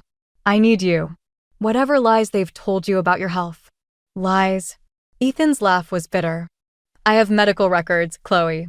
Documentation of systematic malnutrition. Of abuse. That's their interpretation. You were becoming pure, transcending. I was dying. His voice was quiet but firm. I saw the scales at the hospital. Saw my blood work. That wasn't transcendence, it was starvation. Because you were weak. She stepped forward, that familiar zealot's light in her eyes. If you just committed fully, pushed through, he would be dead. I couldn't stay silent anymore. Your movement nearly killed my son. Your son. Chloe's laugh was sharp. You lost any right to call him that when you filled him with poison. When you turned him against everything we believe in. Everything you believe in, Ethan corrected. I never believed in it. I believed in you. There's a difference. Something dangerous flashed across Chloe's face. She reached into her bag, pulling out her phone. Fine. Then I'll show everyone who you really are. I have videos, Ethan. Of you admitting to animal cruelty, of you confessing your guilt. One click and your construction company sees their manager advocating for violence. You mean the videos you took while I was malnourished and confused? Ethan's voice strengthened. The ones where you can hear yourself prompting my responses? Go ahead. Show everyone exactly how you operated. I saved you. You controlled me. There's a difference. The phone clattered to the floor. Chloe's composure shattered completely. You're nothing without me, she whispered. Nothing without our cause. Just another mindless consumer, destroying the planet bite by bite. No. Ethan picked up the divorce papers. I'm someone who chooses to live. Who can respect your beliefs without letting them destroy me? There's a difference. A difference, she spat. Is that your mother talking? Did she teach you that while she was force-feeding you corpses? She taught me that love doesn't hurt. Ethan's voice caught. That's the biggest difference of all. Chloe stared at him for a long moment, something almost like understanding flickering across her face. Then it hardened into contempt. "You'll regret this," she said, backing toward the door. "When the guilt catches up to you, when you realize what you've thrown away." "The only thing I regret," Ethan interrupted, "is how long it took me to see the difference between passion and poison." After she left, Ethan's hands shook as he signed the divorce papers. I wanted to hold him, to protect him like when he was small, but this wasn't my battle anymore. "You kept saying difference," I observed quietly, because that's what she never understood. He set down the pen. "The difference between love and control. Between belief and obsession." He looked up at me, eyes clear. "Between surviving and living." I watched my son straighten his shoulders, looking more like himself than he had in years. Sometimes the biggest victories don't come with fanfare or dramatic showdowns. Sometimes they come in quiet moments of clarity, when someone finally sees the difference between what they've endured and what they deserve. And sometimes that's enough. 6 months later, I stood in my kitchen watching Ethan prepare dinner. He moved with confidence now, his strength fully returned, chopping vegetables with the same precision he'd inherited from his father. "Mom, taste this." He held out a spoon of something that smelled divine. "It's a plant-based protein curry. Kevin's recipe." I raised an eyebrow. "Still experimenting with vegan dishes? Some of them are actually good." He shrugged. "Just because Chloe was wrong about everything else doesn't mean every single idea was bad." The doorbell rang, and Linda burst in with Frank trailing behind, carrying wine. "Something smells amazing," she announced, then paused. "And vegan." "And not vegan," Ethan replied, gesturing to the grilled chicken on the counter. "I'm learning about balance." Frank uncorked the wine. "Speaking of balance, heard anything from the zealot lately?" "Frank," Linda chided, but Ethan just smiled. "Her last email was different," he said quietly. "She's in therapy. Finally dealing with her own eating disorder, apparently. The control issues, the obsession, it wasn't really about animals at all." I watched him carefully. "How do you feel about that?" "Relieved, mostly. That she's getting help. That I got out." He stirred the curry thoughtfully. "She asked to meet, actually. To apologize in person." The kitchen fell silent. Linda shot me a worried look, but I kept my face neutral. "What did you tell her?" I asked. "That I'm glad she's healing, but some distances need to be maintained." He tasted the curry, added a pinch of salt. "Sometimes the healthiest thing you can do for someone is to let them grow without you." Frank raised his glass. Wise words from the kid who used to eat mud pies. We laughed, and just like that, the tension broke. As we settled around the table, a mix of vegan and non-vegan dishes spread before us, I noticed how naturally Ethan moved between both worlds now. No guilt, no shame, just choices made from strength rather than fear. "Oh!" Linda remembered something. "How's the new project going?" "The one with the shelter." Ethan's face lit up. "We're breaking ground next week. A domestic violence shelter with a teaching kitchen. Helping people rebuild their relationships with food and control. And themselves," I added softly. He caught my eye, understanding passing between us. We'd both learned something about control this year, about when to hold on and when to let go. The conversation flowed easily after that, punctuated by Frank's terrible jokes and Linda's eye rolling. I sat back, watching my family, smaller than some, perhaps, but stronger for what we'd weathered together. Later, as everyone helped clean up, I found Ethan standing at the window, staring at the garden his father had planted 20 years ago. "Thinking about Dad?" I asked. "Actually, yeah. Remember how he always said you could tell a lot about people by how they feed others?" I nodded, throat tight. "I get it now. It's not just about the food, it's about the intention behind it. Chloe fed me ideology. You feed me love." He paused. "Dad would have seen through her immediately, wouldn't he?" "Probably. He was good at spotting the difference between passion and poison. Like father, like son," he smiled. "Just took me a little longer to learn." As if on cue, his phone buzzed, another email from Chloe. I tensed, but Ethan just glanced at it and put the phone away. "Not even curious?" I asked. Some stories need to end for others to begin. He picked up a dish towel. Besides, I'm cooking for that shelter fundraiser tomorrow. Got more important things to focus on. I watched him return to the kitchen, joking with Frank about sustainable dishwashing techniques. The son I'd almost lost was back, but different, stronger, wiser, with scars that had healed into wisdom. Sometimes love means protecting people from harm. Sometimes it means letting them face it head-on. And sometimes, if you're very lucky, it means standing in your kitchen on a regular Tuesday night, watching your child choose himself. One meal at a time. That's the thing about healing. It doesn't always come with dramatic gestures or grand revelations. Sometimes it comes in simple moments, in curry recipes and family dinners, in the quiet victory of choosing to nourish rather than destroy. And sometimes, that's the greatest revenge of all. I should have known something was wrong when Zoe wouldn't let me help her change for school that morning. My usually chatty 7-year-old had been oddly quiet lately, but I chalked it up to adjusting to life with Lucas, my fiancé of 3 months. My name is Harper, and until that morning, I thought I was finally getting my happily ever after. Funny how life has a way of shattering those illusions. Mommy, I can do it myself, Zoe insisted, clutching her shirt to her chest. Her voice wavered slightly, something only a mother would notice. I stood in her doorway, coffee mug in hand, watching her small fingers fumble with the buttons. You sure, sweetie? We're running late, and I have that big interview with the governor today. I'm not a baby anymore.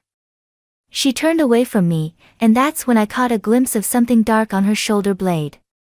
Before I could get a better look, she had her shirt on. My mother's voice echoed in my head from dinner last night.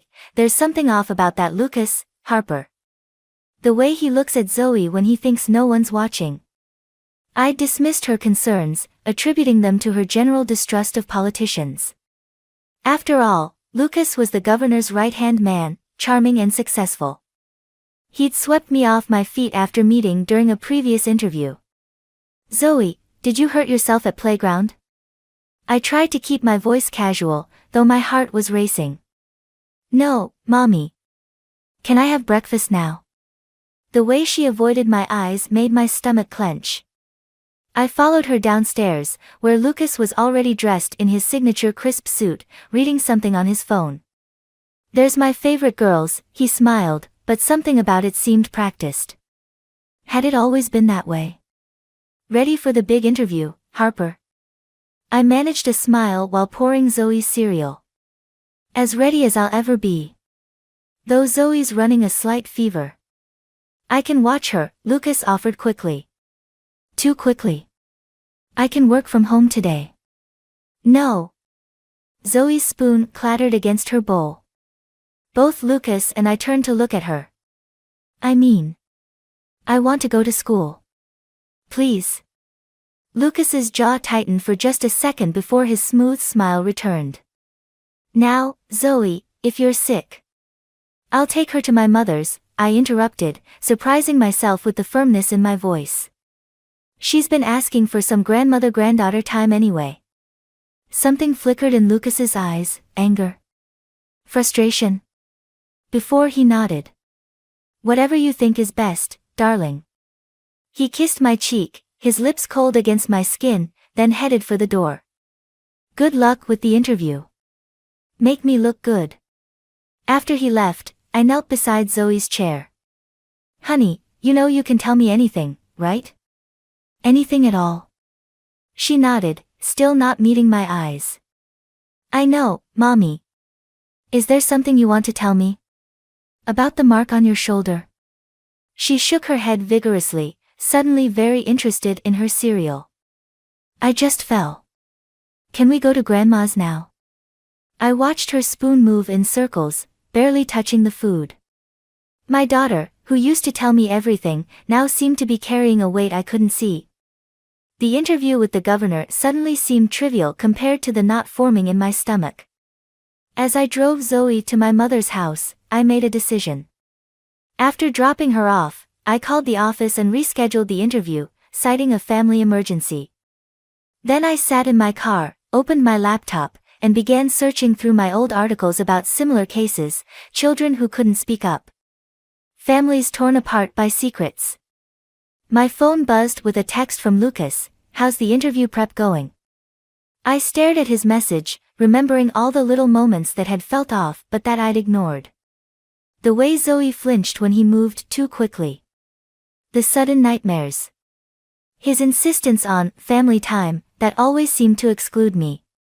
"Fine," I typed back, my fingers trembling slightly. Everything's fine. But nothing was fine. And I was going to find out why. The first thing I noticed when I picked up Zoe from my mother's house was how tightly she gripped my hand. The second was the tall, slender figure leaning against Lucas's Mercedes in our driveway. "Who's that?" Zoe whispered, pressing closer to my side. I recognized her from the photos in Lucas's study, Emily, his daughter from his first marriage. She'd been away at college, and this was the first time I'd seen her in person. Her resemblance to Lucas was striking, but there was something guarded in her stance that reminded me of Zoe's recent behavior. "That's Emily, honey. Your future stepsister." The words felt strange in my mouth. Emily straightened as we approached, tugging at her sleeve in a nervous gesture. "Hi, Harper. Dad said you'd be home soon." Her voice was soft but measured, like someone used to choosing their words carefully. I thought it was time I met his new family. The way she said, "new family," made me pause. There was history there, heavy and unspoken. "Come in," I offered, unlocking the door. "Lucas didn't mention you were visiting." "He didn't know." Emily's smile was tight. "I like to surprise him sometimes. Keep him on his toes." Inside, Zoe disappeared upstairs with unusual speed, while Emily wandered our living room, studying the family photos on the walls. She lingered on one of Lucas and me at our engagement party. "You look happy there," she commented, but her tone suggested something else entirely. "We are happy," I replied automatically, then caught myself. "Were you not expecting that?" Emily turned to face me, her expression carefully neutral. "Dad's good at happy beginnings. He's had practice." Before I could respond, the front door opened, and Lucas's voice boomed through the house. "Harper. Why weren't you at the governor's office today?" I looked like an idiot when he asked about you. He stopped short at the sight of Emily. "Surprise, Dad." Emily's voice had changed completely, taking on a brightness that didn't reach her eyes. Lucas recovered quickly, spreading his arms. "Emily. What an unexpected pleasure." He moved to hug her, but she stepped back, bumping into the wall of photos. "Careful with those frames," Lucas snapped, then immediately softened his tone. "They're special to us." I watched Emily's shoulders tense at his words, saw how her fingers curled into fists before relaxing. "Sorry, Dad. Wouldn't want to disturb your perfect new life." The air grew thick with unspoken accusations. Lucas's jaw tightened, that same tension I'd noticed this morning when Zoe refused his offer to stay home. "Harper," Lucas turned to me, his voice honey smooth again. "Why don't you check on Zoe? Emily and I need to catch up." It wasn't a suggestion. I hesitated, remembering Zoe's bruise, Emily's defensive posture, all the little warning signs I'd been ignoring. "Actually," I said, "I'd love to hear about Emily's college experience. Maybe over dinner. Zoe should get to know her stepsister." Emily's eyes widened slightly, and something like relief flickered across her face. Lucas, however, went very still. "Emily probably has plans," he said firmly. "No plans," Emily countered. "I'm here all week, actually. Thought I might stay here, if that's okay. Get to know Harper and Zoe better." Lucas's smile remained fixed, but his eyes hardened. "Of course, sweetheart. Whatever you want." I heard the strain in his voice, saw how Emily's presence had cracked his carefully maintained facade. Upstairs, a door closed softly, Zoe, probably listening to everything. "I'll start dinner," I announced, moving toward the kitchen. "Emily, want to help?" She followed me, leaving Lucas alone with his troubled expression. In the kitchen, Emily spoke so quietly I almost missed it. "You should know," she whispered, glancing toward the doorway, "he's not who you think he is." Before I could respond, Lucas appeared. "Emily, let's get your bags from the car. Harper needs to focus on dinner." As they left, I gripped the counter, my mind racing. 2 scared daughters, 1 controlling father, and a pattern I was just beginning to see. The question was, what was I going to do about it? The bruise on Zoe's shoulder had faded, but the ones in my mind were only getting darker. 3 days after Emily's arrival, I found myself sitting in my car outside Zoe's school, 30 minutes early for pickup. Scrolling through months of photos on my phone. I was looking for something I might have missed, some visible evidence of when my daughter's smile started becoming forced. "Mrs. Quinn." A tap on my window made me jump. Miss Reynolds, Zoe's teacher, stood there with concern etched on her face. "Could we talk for a moment?" My stomach dropped as I followed her into the empty classroom. Children's artwork decorated the walls, and I spotted Zoe's immediately, darker than the others, heavy with black crayon. "Zoe's been different lately," Miss Reynolds began carefully. "She's withdrawn during playtime, and yesterday." She hesitated, pulling out a drawing from her desk. "She drew this during free period." The picture showed 3 figures, a small one hiding behind what looked like a couch, while a tall dark figure loomed over another person. My hands started shaking. When I asked her about it, she said it was just a scary movie she watched. Miss Reynolds lowered her voice. "But Harper, I've been teaching for 20 years. Children tell stories through their art that they can't tell with words." Before I could respond, my phone buzzed. "Lucas, picking up Zoe today. Don't worry about leaving work early." "I have to go," I said abruptly, grabbing the drawing. "Thank you for showing me this." I made it to the pickup line just as the children started streaming out. Zoe's face fell when she saw me instead of Lucas, and that reaction hit me like a physical blow. "Mommy?" she asked, climbing into the car. Is he mad I didn't wait for him?" "No, sweetie." I tried to keep my voice steady. "We're going to stop by the mall first. There's something I want to get you." At the electronics store, I let Zoe pick out the color of her new smartwatch. "It's for emergencies," I explained, showing her how to use the panic button. "And you can call me anytime, even if you just want to talk." "Does Lucas know about it?" she whispered.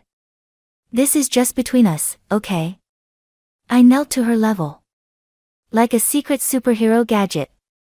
That earned me a small smile, the first real one I'd seen in weeks.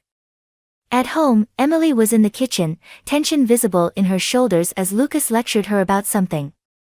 They both stopped when we walked in. "There's my girls," Lucas said warmly, but his eyes fixed on Zoe's wrist. "What's that?" "A birthday present from my mom," I lied smoothly. "She couldn't wait until next month." Lucas's jaw tightened for a fraction of a second. "Bit young for expensive electronics, isn't she?" "I think it's cool," Emily interjected, winking at Zoe. "Maybe you can show me how it works while your mom and dad talk." Lucas's hand gripped his coffee mug harder. "Emily. Please." Zoe asked, already moving toward Emily.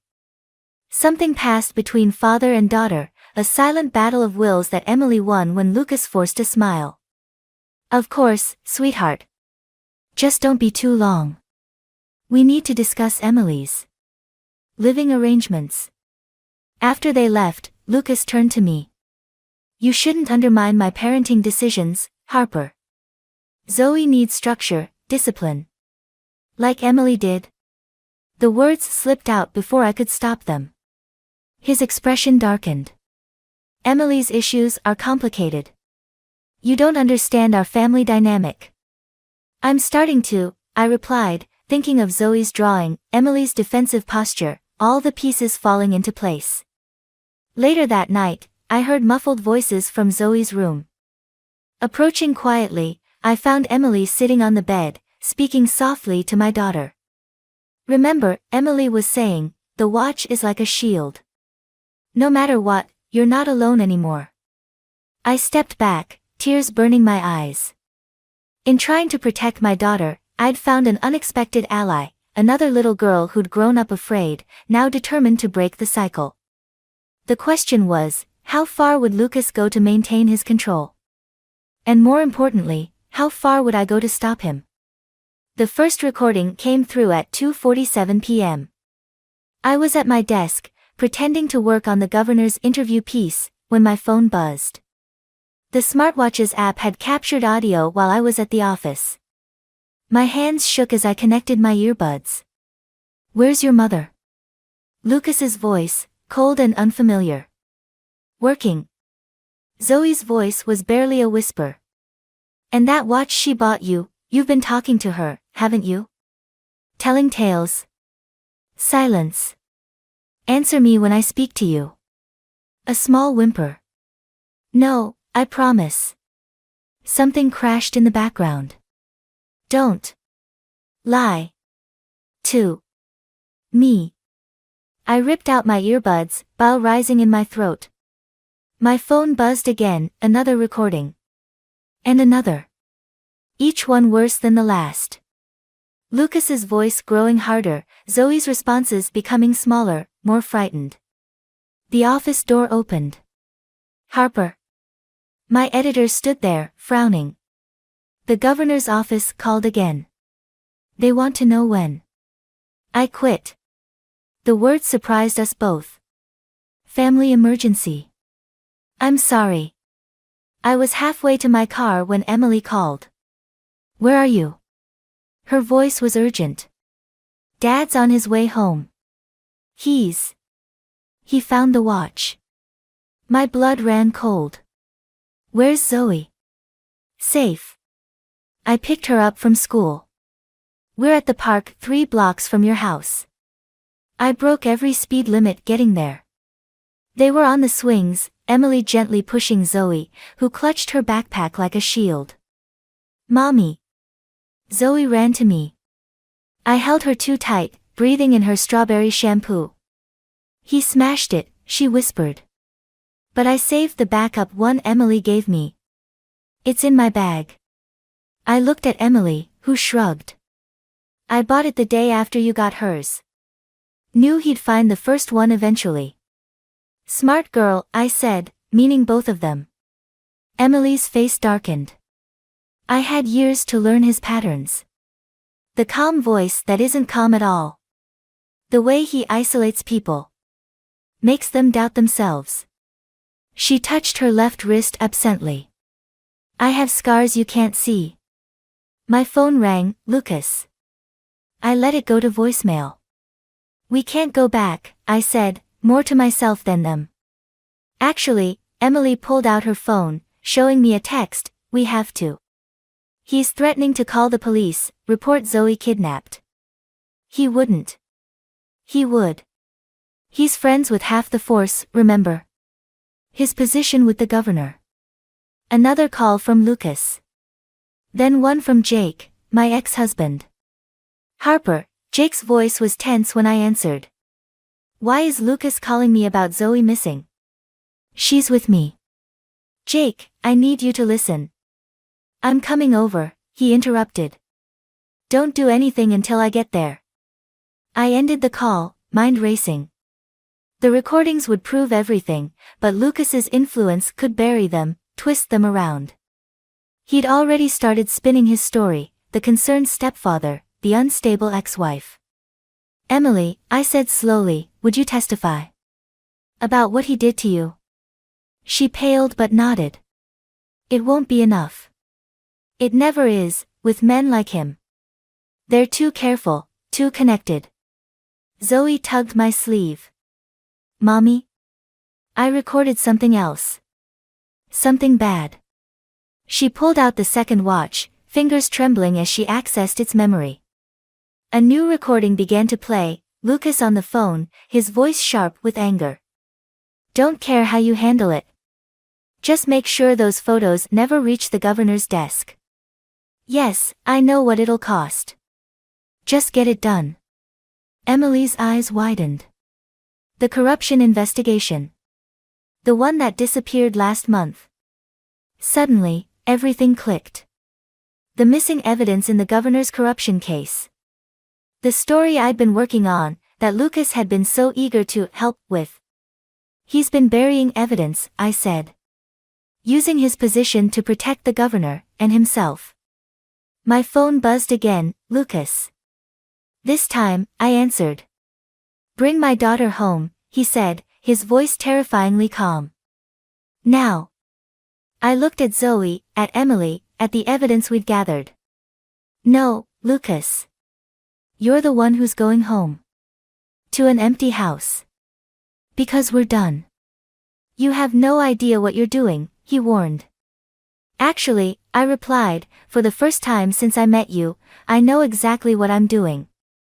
I hung up as Jake's car pulled into the parking lot. It was time to stop running, stop hiding. Time to fight back. Because some men deserve to lose everything they've tried to control. The recording sat like a loaded gun on my laptop, waiting to be fired. Jake paced my mother's living room, running his hands through his hair for the 100th time since I'd played them for him. We need to be smart about this, Harper, he said. Lucas has connections. One wrong move. Wrong move. I gestured toward the stairs where Zoe was finally sleeping. He hurt our daughter, Jake. While I was too blind to see it. That's not what I. A knock at the door made us both freeze. Through the window, I caught Emily's silhouette, glancing nervously over her shoulder. He's meeting with the governor right now, she said as soon as I let her in. But I found something else. She pulled out a USB drive. Dad keeps everything. Every secret, every piece of leverage.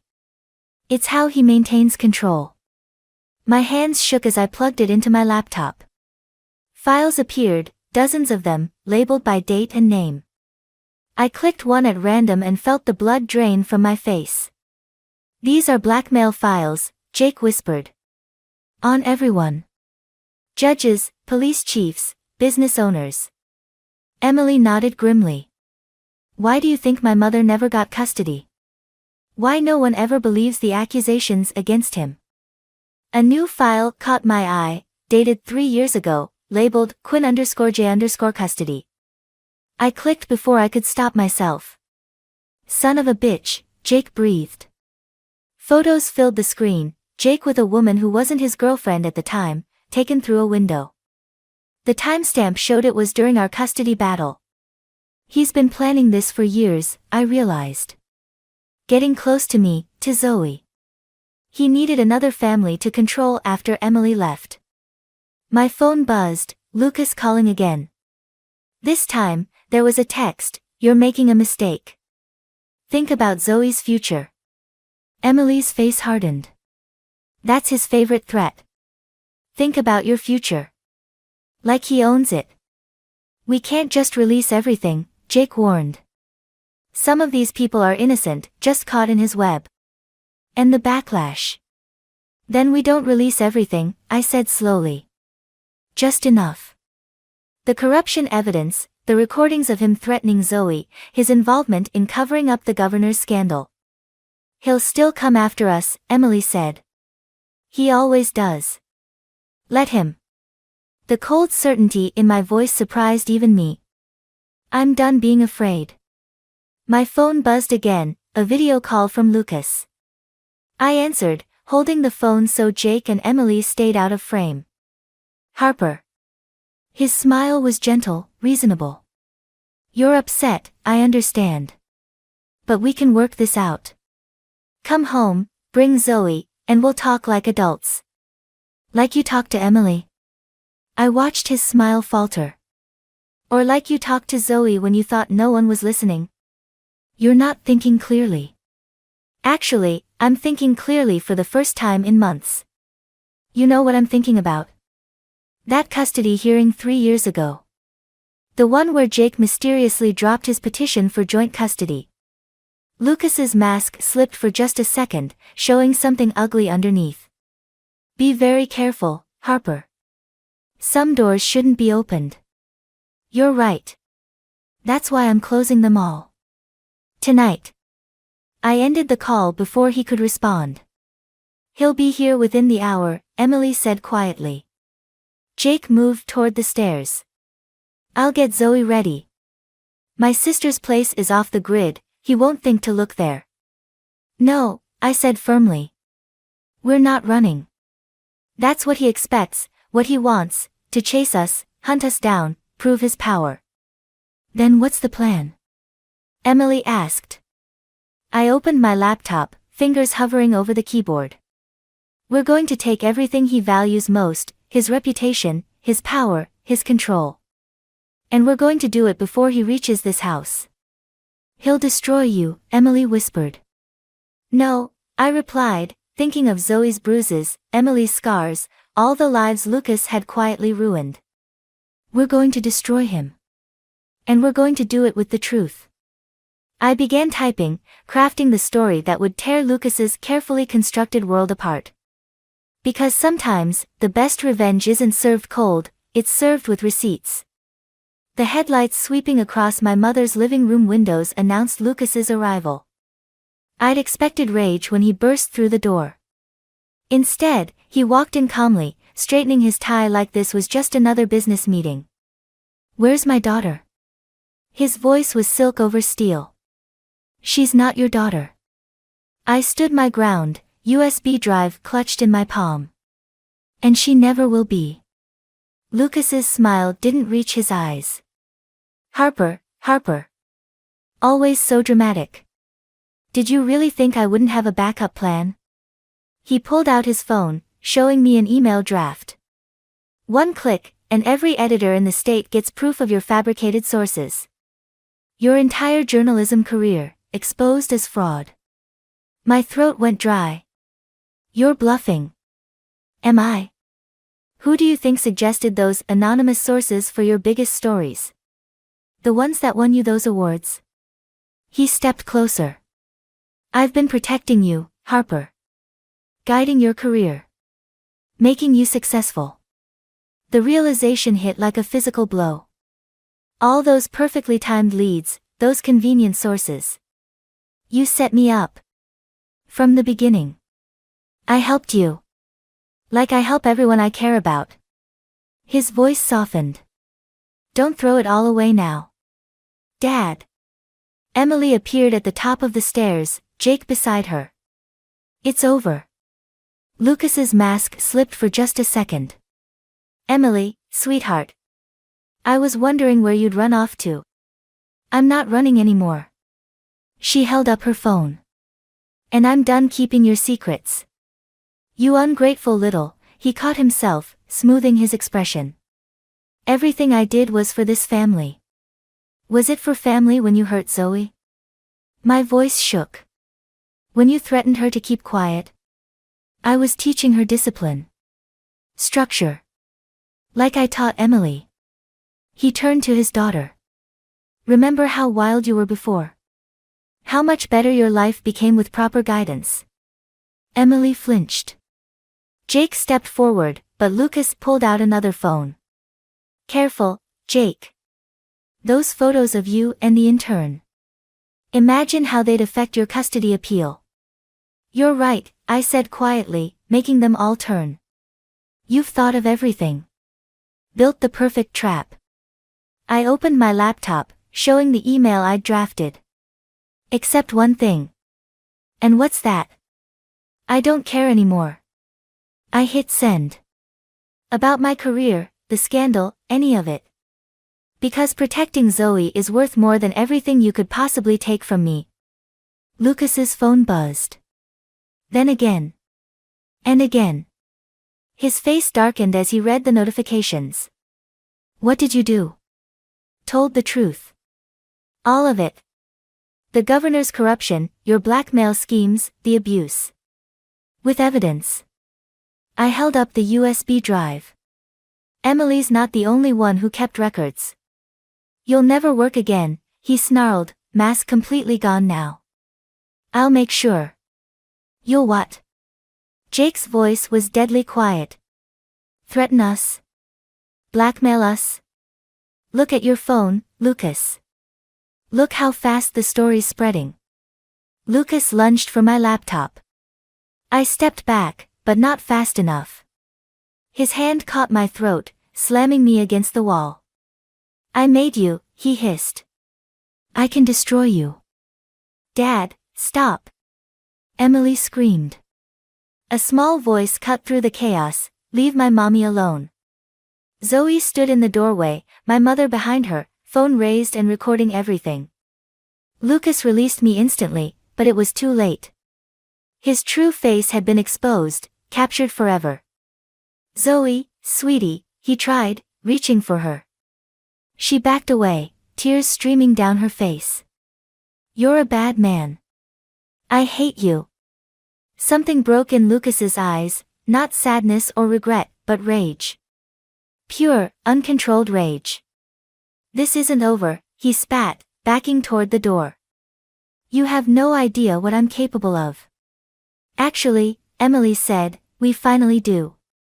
After he left, I sank to the floor, adrenaline draining away. We'd done it, exposed him, stood up to him. But as my phone kept buzzing with notifications, I realized the cost. My career was in tatters. Half the city's power players would be out for blood. And Lucas. Lucas was still out there, wounded but dangerous. Zoe crawled into my lap, small arms wrapping around my neck. Are we safe now, Mommy? I held her close, meeting Emily's worried eyes over her head. Because we all knew the truth, this wasn't the end. It was just the beginning of a war. And Lucas would burn the whole world down before he admitted defeat. The governor's annual charity gala wasn't my idea of a battlefield, but Lucas had always loved an audience. I spotted him across the ballroom, charming a group of reporters, damage control for the story I'd broken 3 days ago. Emily appeared at my elbow, elegant in black. He's already convinced half the room that you're unstable. Playing the concerned ex-fiancé worried about your mental health. Of course he is. I watched him work the crowd, his mask perfectly in place. Where's the backup drive? Safe. Jake's waiting outside with it. She twisted her champagne glass nervously. Are you sure about this? Once we play it here, there's no going back. I touched the recorder in my clutch. Ready? She nodded, but her hands shook slightly. Just be careful. When he realizes what's really on that recording. I made my way toward Lucas, each step measured. He saw me coming, his smile never wavering. Harper, he greeted warmly, I didn't expect to see you here. Considering recent events. Recent events? I kept my voice light. You mean how you manipulated my career? Or how you terrorized my daughter?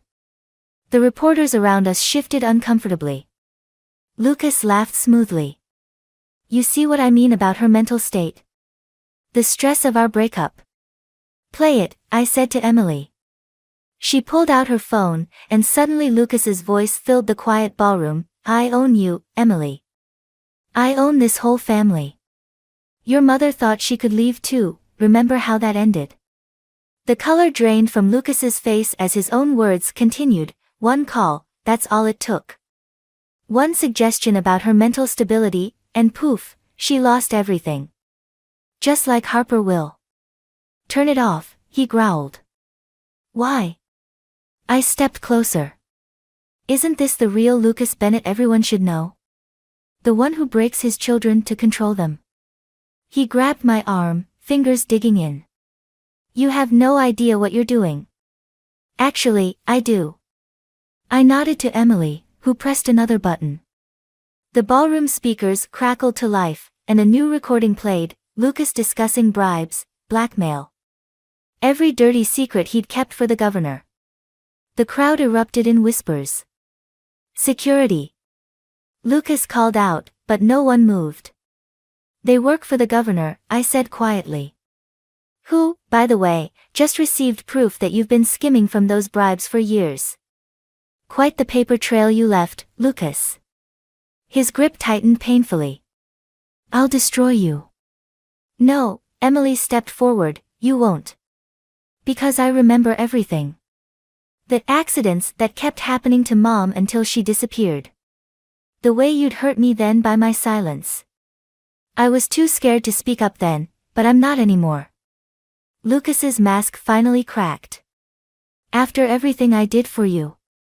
You did nothing for anyone but yourself, I cut in. And now everyone knows it. He moved so fast I barely saw it coming. His hand shot toward my throat, but this time I was ready. I stepped back, letting him stumble forward just as camera flashes erupted around us. There's the real Lucas Bennett, I announced to the shocked crowd. The one who solves problems with violence and fear. Police officers appeared at the doorway. Not local cops, federal agents. Lucas saw them too, and something dangerous flickered in his eyes. If I'm going down, he whispered, reaching into his jacket, I'm taking you with me. Emily screamed, no, just as Jake tackled Lucas from behind. Whatever he'd been reaching for clattered across the floor, a small revolver. The federal agents swarmed in as Lucas thrashed and shouted. But I wasn't watching him anymore. I was watching Emily, who stood trembling but tall, finally free of her father's shadow. Harper, she choked out, I'm sorry. I should have told someone years ago. Maybe then Zoe. I pulled her into a hug. You told someone now. That's what matters. Over her shoulder, I watched the agents lead Lucas away. He looked smaller somehow, stripped of his power and pretense. Our eyes met one last time, and I saw something I never expected, fear. Because he finally understood, the people he'd tried to break had become stronger than him. And together, we'd broken his power instead. 6 months after the gala, I stood in our new kitchen, watching Zoe and Emily make pancakes together. Zoe's laughter, real laughter, not the careful kind she'd learned with Lucas, filled the morning air. Emily caught my eye and smiled, a healing kind of understanding passing between us. The newspaper on the counter carried Lucas's sentencing headline. 15 years, no possibility of early release. The governor had resigned in disgrace. My career had shifted from journalism to advocacy work, helping other families escape similar situations. Sometimes the best stories aren't the ones you write, but the ones you live. Mom! Zoe called out. Emily's teaching me how to make smiley faces with chocolate chips. Just don't tell Grandma Evelyn, Emily stage whispered. She says chocolate for breakfast is a crime. I watched them together, marveling at how family could be found in the aftermath of destruction. Emily had moved in with us after starting therapy, saying she needed to learn what real family felt like.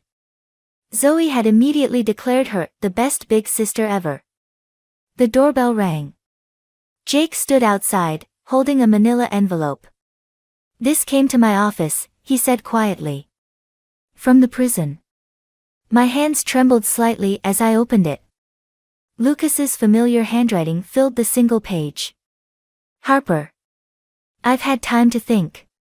About control, about fear, about the ways I twisted love into something ugly.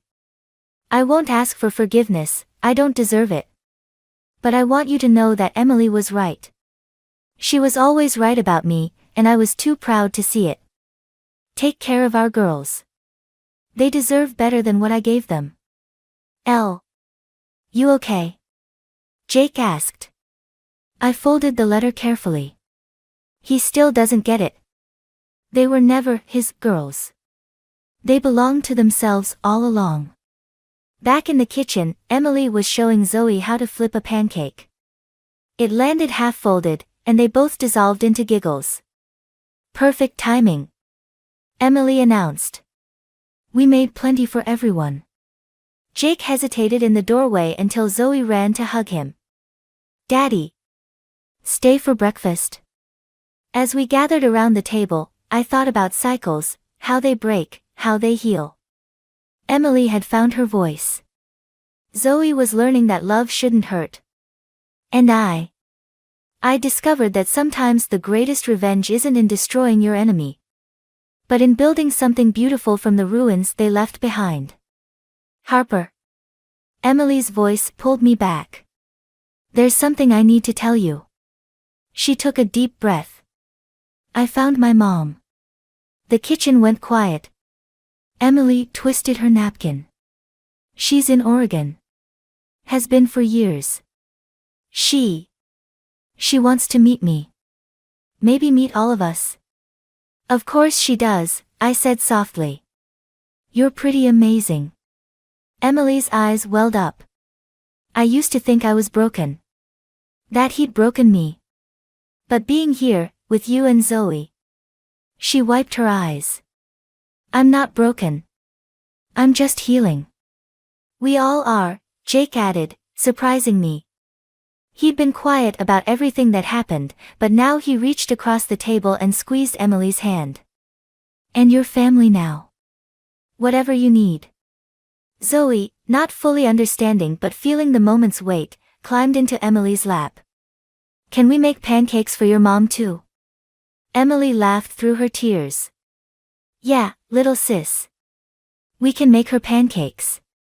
Later, as I cleaned up breakfast dishes, I found Zoe's latest drawing on the fridge. It showed 4 figures holding hands, her, me, Jake, and Emily, with a bright sun overhead. No shadows, no dark corners. Just light and love and possibility. The letter from Lucas lay unopened in my desk drawer. Maybe someday I'd read the rest. Maybe someday he'd truly understand what he'd lost. But for now, this was enough, pancakes and laughter, healing and hope. And the knowledge that sometimes the family you choose is stronger than the family you're given. Because in the end, love isn't about control. It's about letting go enough to let people grow into who they're meant to be. Even if that person turns out to be yourself. The call came during my evening yoga session, right as I was attempting to find peace in a warrior pose. Lucas's ringtone shattered my concentration like a brick through glass. I knew before answering something was wrong. My husband never called during his mother's sacred dinner hours. Lonnie, I need you to go stay with Mother. Grandmother Marty fell and broke her leg. Mother's beside herself. My stomach clenched. Not because of Marty's accident, but because I knew exactly what this meant. I'd spent 3 years as a professional caregiver before marrying Lucas. Now his mother would expect those skills for free. What about the home health aide they already have? Mother fired her last week. Something about stealing silverware. Lucas's voice carried that familiar note of dismissal. Look, they need you. I'll be tied up with the merger for at least 2 weeks. You're not working anyway. Not working. As if managing our household and maintaining his social calendar wasn't work. I pressed my fingertips against my temples. Lucas, your mother and I. You know how things are between us. For God's sake, Lonnie, she's family. Just do this for me, okay? Family. Right. The same woman who'd called me a gold digger at our wedding reception. The same one who'd spent 3 years trying to convince Lucas I wasn't Mitchell material. Fine, I said. When do they need me? Tonight. I've already told Mother you're coming. Of course he had. I ended the call and stared at my reflection in the yoga room mirror. The woman looking back at me seemed smaller somehow, diminished. I'd promised myself I wouldn't let Evelyn Carter Mitchell push me around anymore. Yet here I was, running at her beck and call. I packed quickly. Enough clothes for 2 weeks, my laptop, and the anxiety medication I'd started taking after our last extended family gathering. The drive to the Carter Mitchell estate took 40 minutes, each mile adding another layer of dread. The mansion loomed ahead, all Georgian columns and perfectly manicured hedges.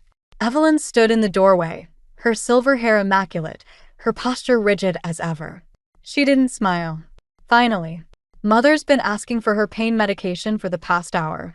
No hello. No thank you. I bit back a response and followed her inside.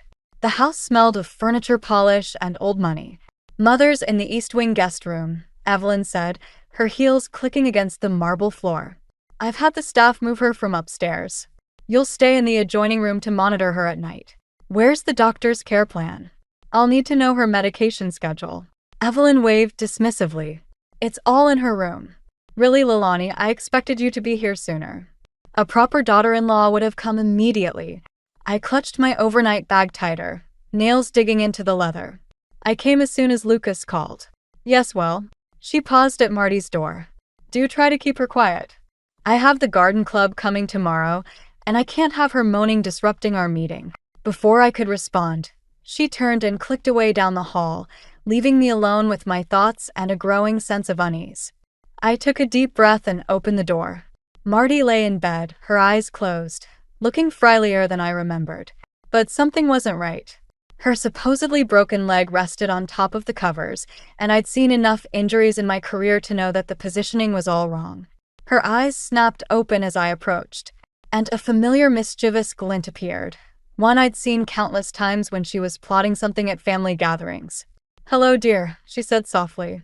I was wondering when they'd drag you into this mess. That's when I knew. This wasn't about a broken leg at all. This was something else entirely, and I'd just been pulled into whatever game Marty was playing. We need to talk, she whispered, patting the bed beside her. But first, close that door. What I'm about to tell you. Well, let's just say Evelyn won't be happy when she finds out what's really going on. 3 days into my stay at the Carter Mitchell estate, and I'd already witnessed 4 arguments between Evelyn and Marty, each one more vicious than the last, with barbs wrapped in silk and daggers hidden in pleasantries. Mother, you haven't touched your breakfast again. Evelyn's voice carried through the morning room, sharp as cut crystal. Leilani, I'm paying you to ensure she eats properly. You're not paying me anything, I said, measuring Marty's blood pressure. The numbers were perfect, just like yesterday. And she ate toast an hour ago. Marty's hand found mine under the blood pressure cuff, squeezing gently. Evelyn dear, do stop hovering. You're giving me indigestion. Everything gives you indigestion these days. Evelyn's heels clicked against the hardwood as she approached. Perhaps if you'd stop being so difficult. Perhaps if you'd stop treating me like a child. Ladies, I interrupted, removing the cuff. Marty needs rest. Doctor's orders. Evelyn's laugh could have frosted glass. And now the help is giving orders. Really, Mother, I don't know why you insist on having her here. My phone buzzed. Lucas calling again. 3rd time today. I let it go to voicemail, just like the others. He'd been checking in hourly, not out of concern for Marty, but because his mother had been complaining about my attitude. Leilani knows more about care than that agency nurse you hired, Marty said, her voice steady but her hands trembling slightly. The one who kept forgetting my medication schedule. The one who recognized her place in this household. Evelyn snapped. She turned to me. Speaking of which, the garden club will be here at 2. Mother needs to be presentable. And quiet. I stood, positioning myself between them. Marty's not a prop for your social gatherings. She needs genuine rest, not. I pay the bills in this house. Evelyn cut in. And while you're here, you'll do as I say. Unless you'd like me to tell Lucas about that interesting lunch you had with his brother last month. The air left my lungs. She'd had me followed. Of course she had. The lunch with Ben had been innocent. Just 2 people sharing their frustrations about the family. But Evelyn would twist it into something else entirely. That's enough. Marty's voice carried an authority I hadn't heard before. Evelyn, get out. Now. Mother. Out. Evelyn's face tightened, but she left, slamming the door behind her. The silence that followed felt like the aftermath of a storm. Don't let her get to you, Marty said softly. She's always been threatened by strong women. It's why she drove Ben away. Why she's trying to drive you away now. I sank into the chair beside her bed. Lucas won't believe her about Ben. He knows I wouldn't. Lucas believes whatever his mother tells him. Just like his father did. Marty's eyes grew distant. I watched Evelyn destroy that man's spirit piece by piece. Now she's doing the same to you. My phone buzzed again. Lucas. This time I answered, stepping into the hallway. Where have you been? He demanded. Mother says you're being impossible. I'm taking care of your grandmother, Lucas. Like you asked. By undermining Mother at every turn? By questioning her authority in her own house. By doing what's medically necessary for Marty, I said, my voice trembling. Your mother wants to parade her around like a show pony for her friends. Mother knows what's best. She always has. The dismissal in his voice was familiar now. When had that happened? When had he stopped being the man I married? Lucas, we need to talk. Really talk. About us, about your mother's control over. I have to go. Just do what mother says, okay? Please? For me. The line went dead before I could respond. I stood there, phone pressed to my ear, listening to nothing. When I returned to Marty's room, she was sitting straighter, a determined look in her eyes. Close the door, dear. It's time I told you what's really going on in this house, and why I need your help to end it. I closed the door, my heart pounding. Whatever Marty was about to reveal, I knew it would change everything, and maybe, just maybe, that's exactly what I needed.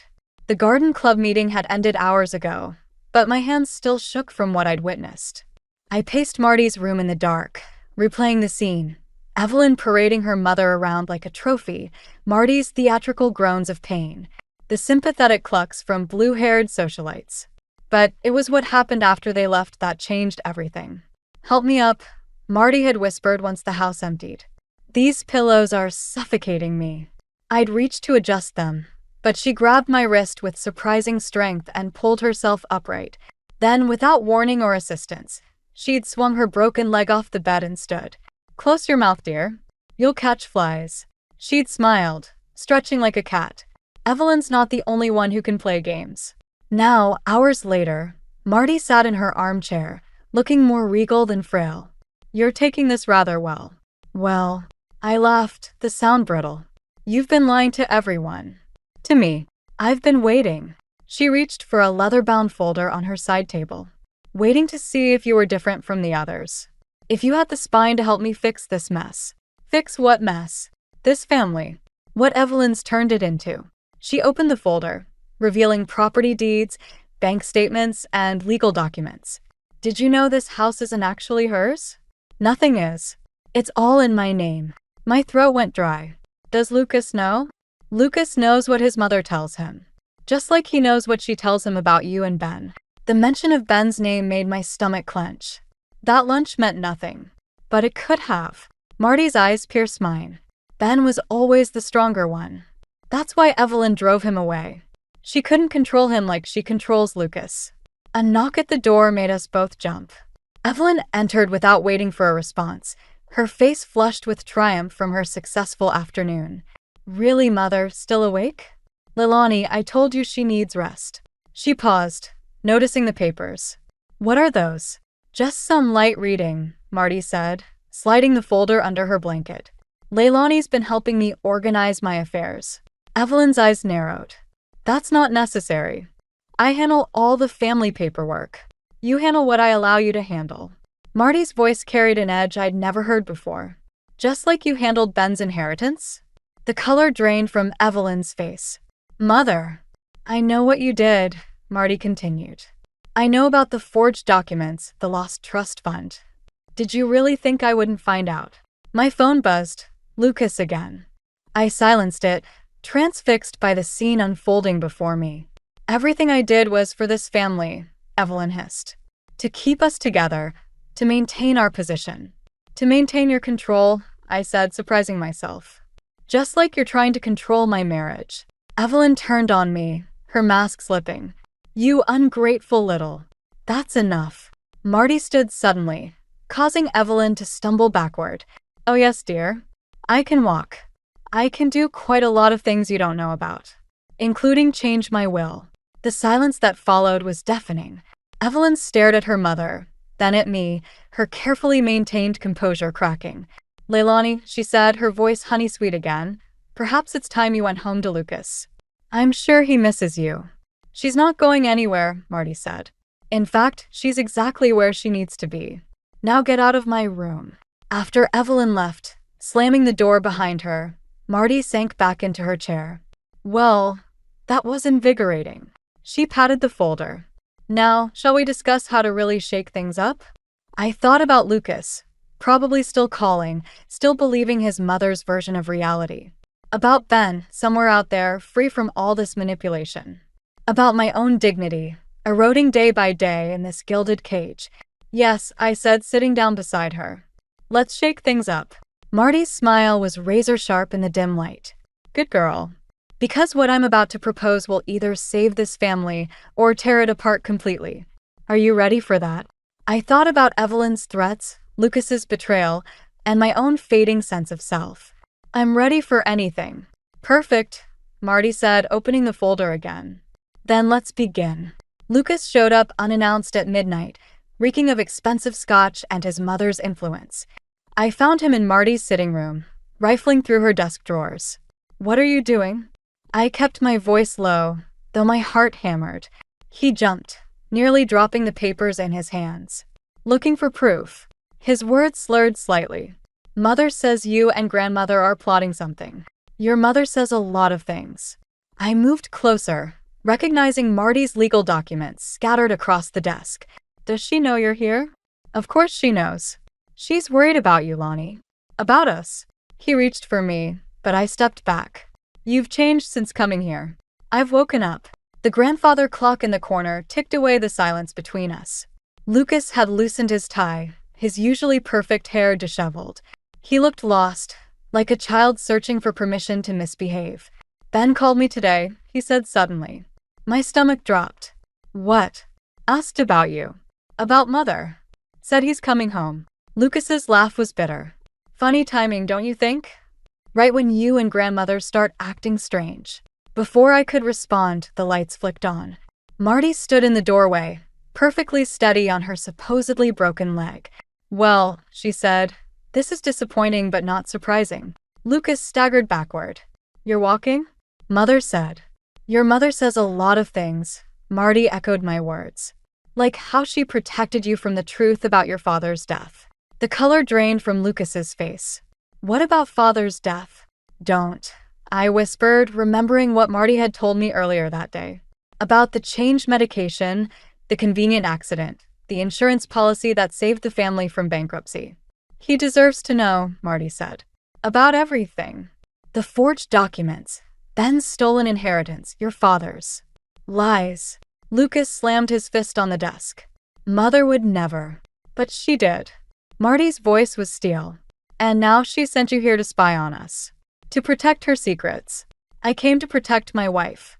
Your wife. I couldn't hold back anymore. When was the last time you protected me from anything? From your mother's insults? From her threats? From her private investigators following me? Lucas turned to me, swaying slightly. She was right about you. You're trying to turn everyone against her. Against me. No, darling. Evelyn's voice cut through the room like ice. She stood behind Marty, elegant even at midnight. They're trying to destroy our family. Just like Ben tried. My phone buzzed in my pocket, a text from Ben. Don't trust anyone. Almost there. Mother. Lucas straightened, seeking approval like always. Grandmother's been lying about her injury. I know. Evelyn stepped forward. Just like I know about their little meeting with my lawyer yesterday. About the changes they're trying to make to the will. Marty's sharp intake of breath confirmed my fears. Our plans had been discovered. The house is mine, Evelyn continued. Everything is mine. I've made sure of that. She pulled out a document from her robe pocket. Signed this morning. Mother's been declared mentally incompetent. I'm her legal guardian now. The world tilted. I grabbed the desk for support, remembering Marty's words from earlier. Whatever happens, don't let them win. You can't do this, I said. I already have. Evelyn's smile was triumphant. And now, dear Lilani, you have a choice. Stay and support your husband, or leave with nothing. Because if you choose wrong, I'll make sure everyone knows about your affair with Ben. There was no affair, I whispered. Prove it. Lucas watched me waiting. In his eyes, I saw our entire marriage, the slow erosion of love, the growing shadow of his mother's control. The man he could have been versus the man he'd become. My phone buzzed again. Then, here. Footsteps echoed in the hallway, heavy and determined. Everything was about to change, and I had seconds to decide which side of history I'd stand on. I looked at Marty, saw the steel in her eyes, and made my choice.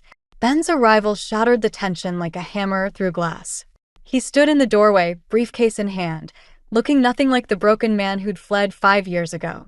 Behind him, a woman in a sharp suit clutched a leather portfolio, exactly the kind lawyers carry when they're about to destroy lives.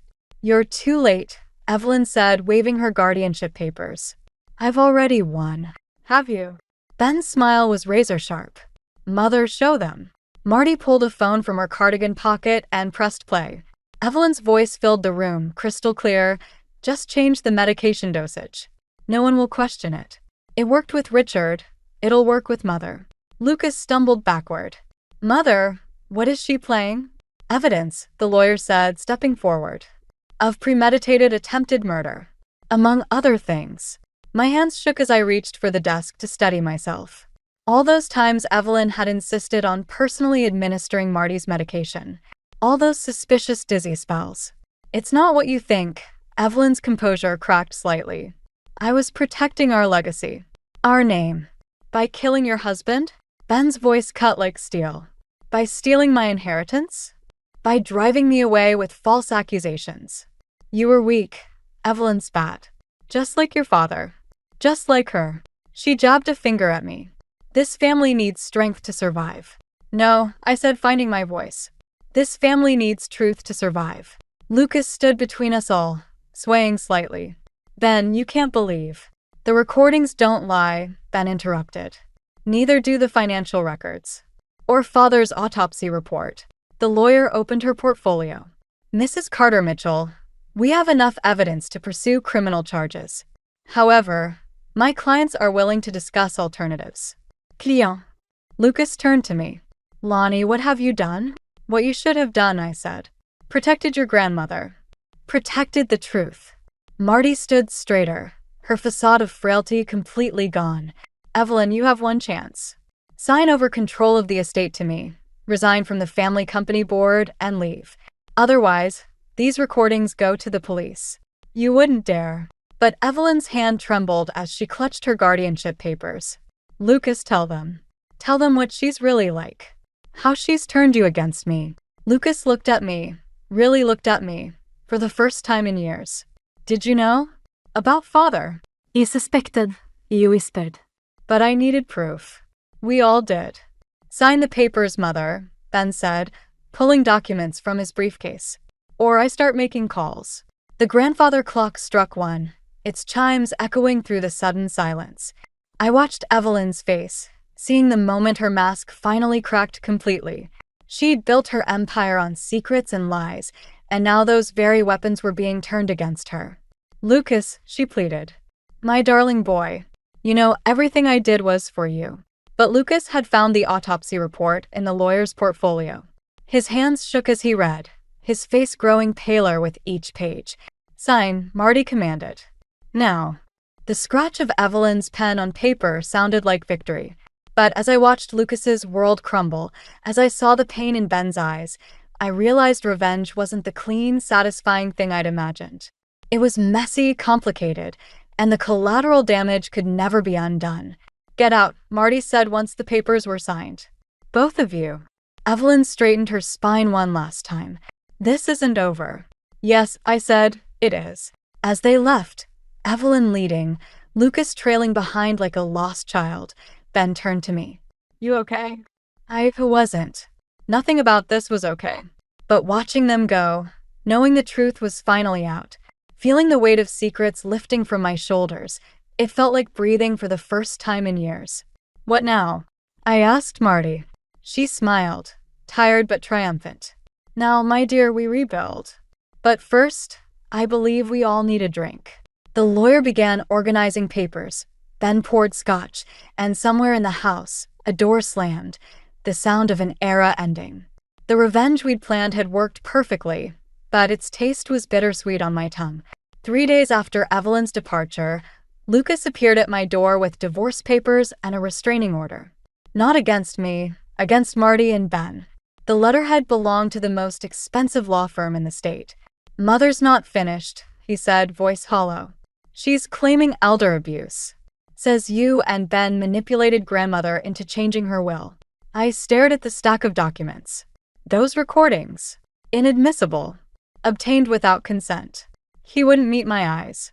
Mother's lawyers say they can prove grandmother was coerced. The morning sun filtered through our living room windows, highlighting dust motes and memories. 3 years of marriage reduced to legal threats and accusations. She killed your father, I whispered. She protected the family. His hands trembled. Like she's protecting it now. Sign these, Lonnie. Walk away. Before she destroys you too. My phone buzzed, Ben calling again. I'd been ignoring him since yesterday, when Marty had been served with her own set of papers. The mighty Carter Mitchell empire was fighting back, and we were hemorrhaging money trying to keep up. You know what she did was wrong. Wrong. Lucas laughed, bitter and broken. Everything I thought I knew was wrong. My father's death, Ben's exile, our marriage. He finally looked at me. Were you sleeping with him? What? Ben. Mother has photos. You meeting him months ago. The lunch dates. The phone calls. My stomach churned. Planning this. We were planning this. Planning to destroy our family. Planning to save it. The doorbell rang. Through the window, I saw 2 police cars in our driveway. Lucas stepped back, and I suddenly understood. What did you do? I'm sorry, he said, but his eyes were cold. Mother's pressing charges. Conspiracy, fraud, elder abuse. They're here for you and Ben. My phone buzzed again, Marty this time. I answered on speaker. They're taking the house, her voice crackled. Evelyn's lawyers found a loophole. Everything's frozen until the investigation. Don't say anything else, I cut in, watching Lucas's face. They're here. Run, she whispered. Ben has a plan. Run now. But it was too late. The police were already at the door, and Lucas, my husband, my betrayer, was opening it. Mrs. Mitchell? An officer stepped forward. We have a warrant for your arrest. The handcuffs were cold, but Lucas's silence was colder. As they led me out, past curious neighbors and flashing phones, I saw Evelyn's car parked across the street. She sat in the back, watching through tinted windows, and I finally understood the true cost of revenge. They took me to the station, fingerprinted me, photographed me like a common criminal. My court-appointed lawyer looked tired before we even started. They have a strong case, she said, flipping through papers. Mrs. Carter Mitchell's influence runs deep. Judges, prosecutors. This won't be easy. The recordings. Inadmissible. And Mrs. Carter Mitchell has witnesses willing to testify about your manipulation of Martha Carter. Your history of instability. What history? She pulled out a file. Psychiatric records. Anxiety medication. Couples therapy. All painting a picture of someone desperate to secure their position in a wealthy family. My chest tightened. Everything we'd done to expose the truth was being twisted, used against us. Evelyn wasn't just fighting back. She was systematically destroying us. The lawyer's phone buzzed. She checked it, her expression darkening. Ben Mitchell was just arrested trying to leave the country. And Martha Carter has been temporarily committed for psychiatric evaluation. The room spun. Everything we'd planned, everyone I'd tried to protect, it was falling apart. Evelyn hadn't just outmaneuvered us. She'd been 10 steps ahead the entire time. What do we do? I asked. The lawyer closed her files. We take the deal they're offering. You plead guilty to lesser charges. Agree to never contact the family again. Otherwise, she shrugged. Hope you like orange jumpsuits. Through the interview room window, I watched Lucas walk past with his mother's lawyers. He didn't look my way. Somewhere in the city, Marty was being locked away, Ben was being booked, and Evelyn was finally getting what she'd always wanted, complete control. I'd thought revenge would taste like victory. Instead, it tasted like ashes and defeat. The psychiatric facility's visiting room smelled of industrial cleaner and despair. Marty sat across from me, looking smaller in her hospital gown, but her eyes blazed with familiar determination. They found Richard's real autopsy report, she whispered. The one Evelyn buried. Ben's lawyer has it. My hands shook as I glanced at the observation window. How? Richard kept copies. Of everything. A thin smile crossed her face. Hidden in his hunting cabin. The one place Evelyn never looked. Before I could respond, the door opened. Evelyn glided in, Lucas trailing behind her like a shadow. My court-appointed lawyer had warned me against this meeting, but when Evelyn's office called demanding my presence, I knew we'd reached the endgame. Quite the family reunion, Evelyn said, settling into a chair. Though I suppose you won't be family much longer. Lucas wouldn't look at me. The divorce papers sat and signed in my lawyer's office. I have a proposition, Evelyn continued. Drop the allegations. Sign a statement admitting you manipulated mother for financial gain. In return, all charges disappear. And if I don't, then Ben's evidence never sees daylight, and you all go to prison. She pulled out her phone, showing an email. The judge handling your case owes me several favors. You killed him. Marty's voice cut through the tension. You killed my son-in-law. I protected this family. Evelyn's mask slipped slightly. Like I'm protecting it now. No. Lucas spoke for the first time, his voice rough. You destroyed this family. And I let you. He pulled something from his jacket, a USB drive. Ben's not the only one with copies. Father gave me this before the accident. I never looked at it. Until now. Evelyn's composure cracked. Lucas, darling. Don't. He placed the drive on the table. It's over, Mother. I've already sent copies to the district attorney. The observation window suddenly filled with faces. Police, lawyers, witnesses. This wasn't just a family meeting. It was a sting. You orchestrated this, Evelyn said to me, realization dawning. You knew. No, I said. He did. The door opened again. Ben entered, followed by 2 detectives. Hello, Mother. Surprised to see me out of jail. He nodded to Lucas. Thank you, brother, for finally choosing the truth. Evelyn stood, her world crumbling around her. Everything I did was for this family. For you boys. For our name. Our name. Lucas laughed bitterly. Our name is poison. Because of you. The detectives moved forward, handcuffs ready. Evelyn's face contorted with rage. You ungrateful, she lunged for the USB drive. But Marty was faster.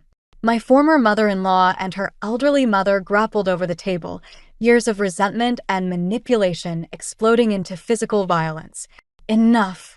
I grabbed Evelyn's arm, pulling her back.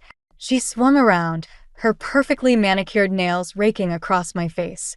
The detectives rushed in, restraining her as she screamed accusations and threats. Mrs. Carter Mitchell, one detective said, you're under arrest for the murder of Richard Mitchell, attempted murder of Martha Carter, and conspiracy to commit fraud. As they led her away, she turned back one last time. I made this family what it is. No, Marty said, straightening in her chair. You destroyed what it was. Now we'll rebuild what it can be. Lucas touched my bleeding cheek gently. I'm sorry. For everything. I know. I stepped back from his touch. Some breaks can't be mended. Ben moved to help Marty up, but she waved him away, standing on her own. The frail old woman act was finally, permanently retired. Well, she said, surveying her fractured family. Shall we go home? The real work of healing is just beginning. Through the window, I watched Evelyn being led away in handcuffs, her perfect facade shattered. Revenge hadn't tasted like victory after all. It tasted like truth, bitter, necessary, and ultimately freeing. Lucas signed the divorce papers that afternoon. Ben helped Marty reclaim her house. And I walked away from the Carter Mitchell fortune, taking nothing but my dignity and the satisfaction of knowing that sometimes justice wears the face of karma. The Carter Mitchell mansion sold at auction while Evelyn awaited trial. I watched from across the street as strangers carted away antiques and family portraits, dismantling a dynasty piece by piece. Ready? Ben stood beside me, hands in his pockets. Marty's waiting at the new place. The nursing home where I now worked had a private wing.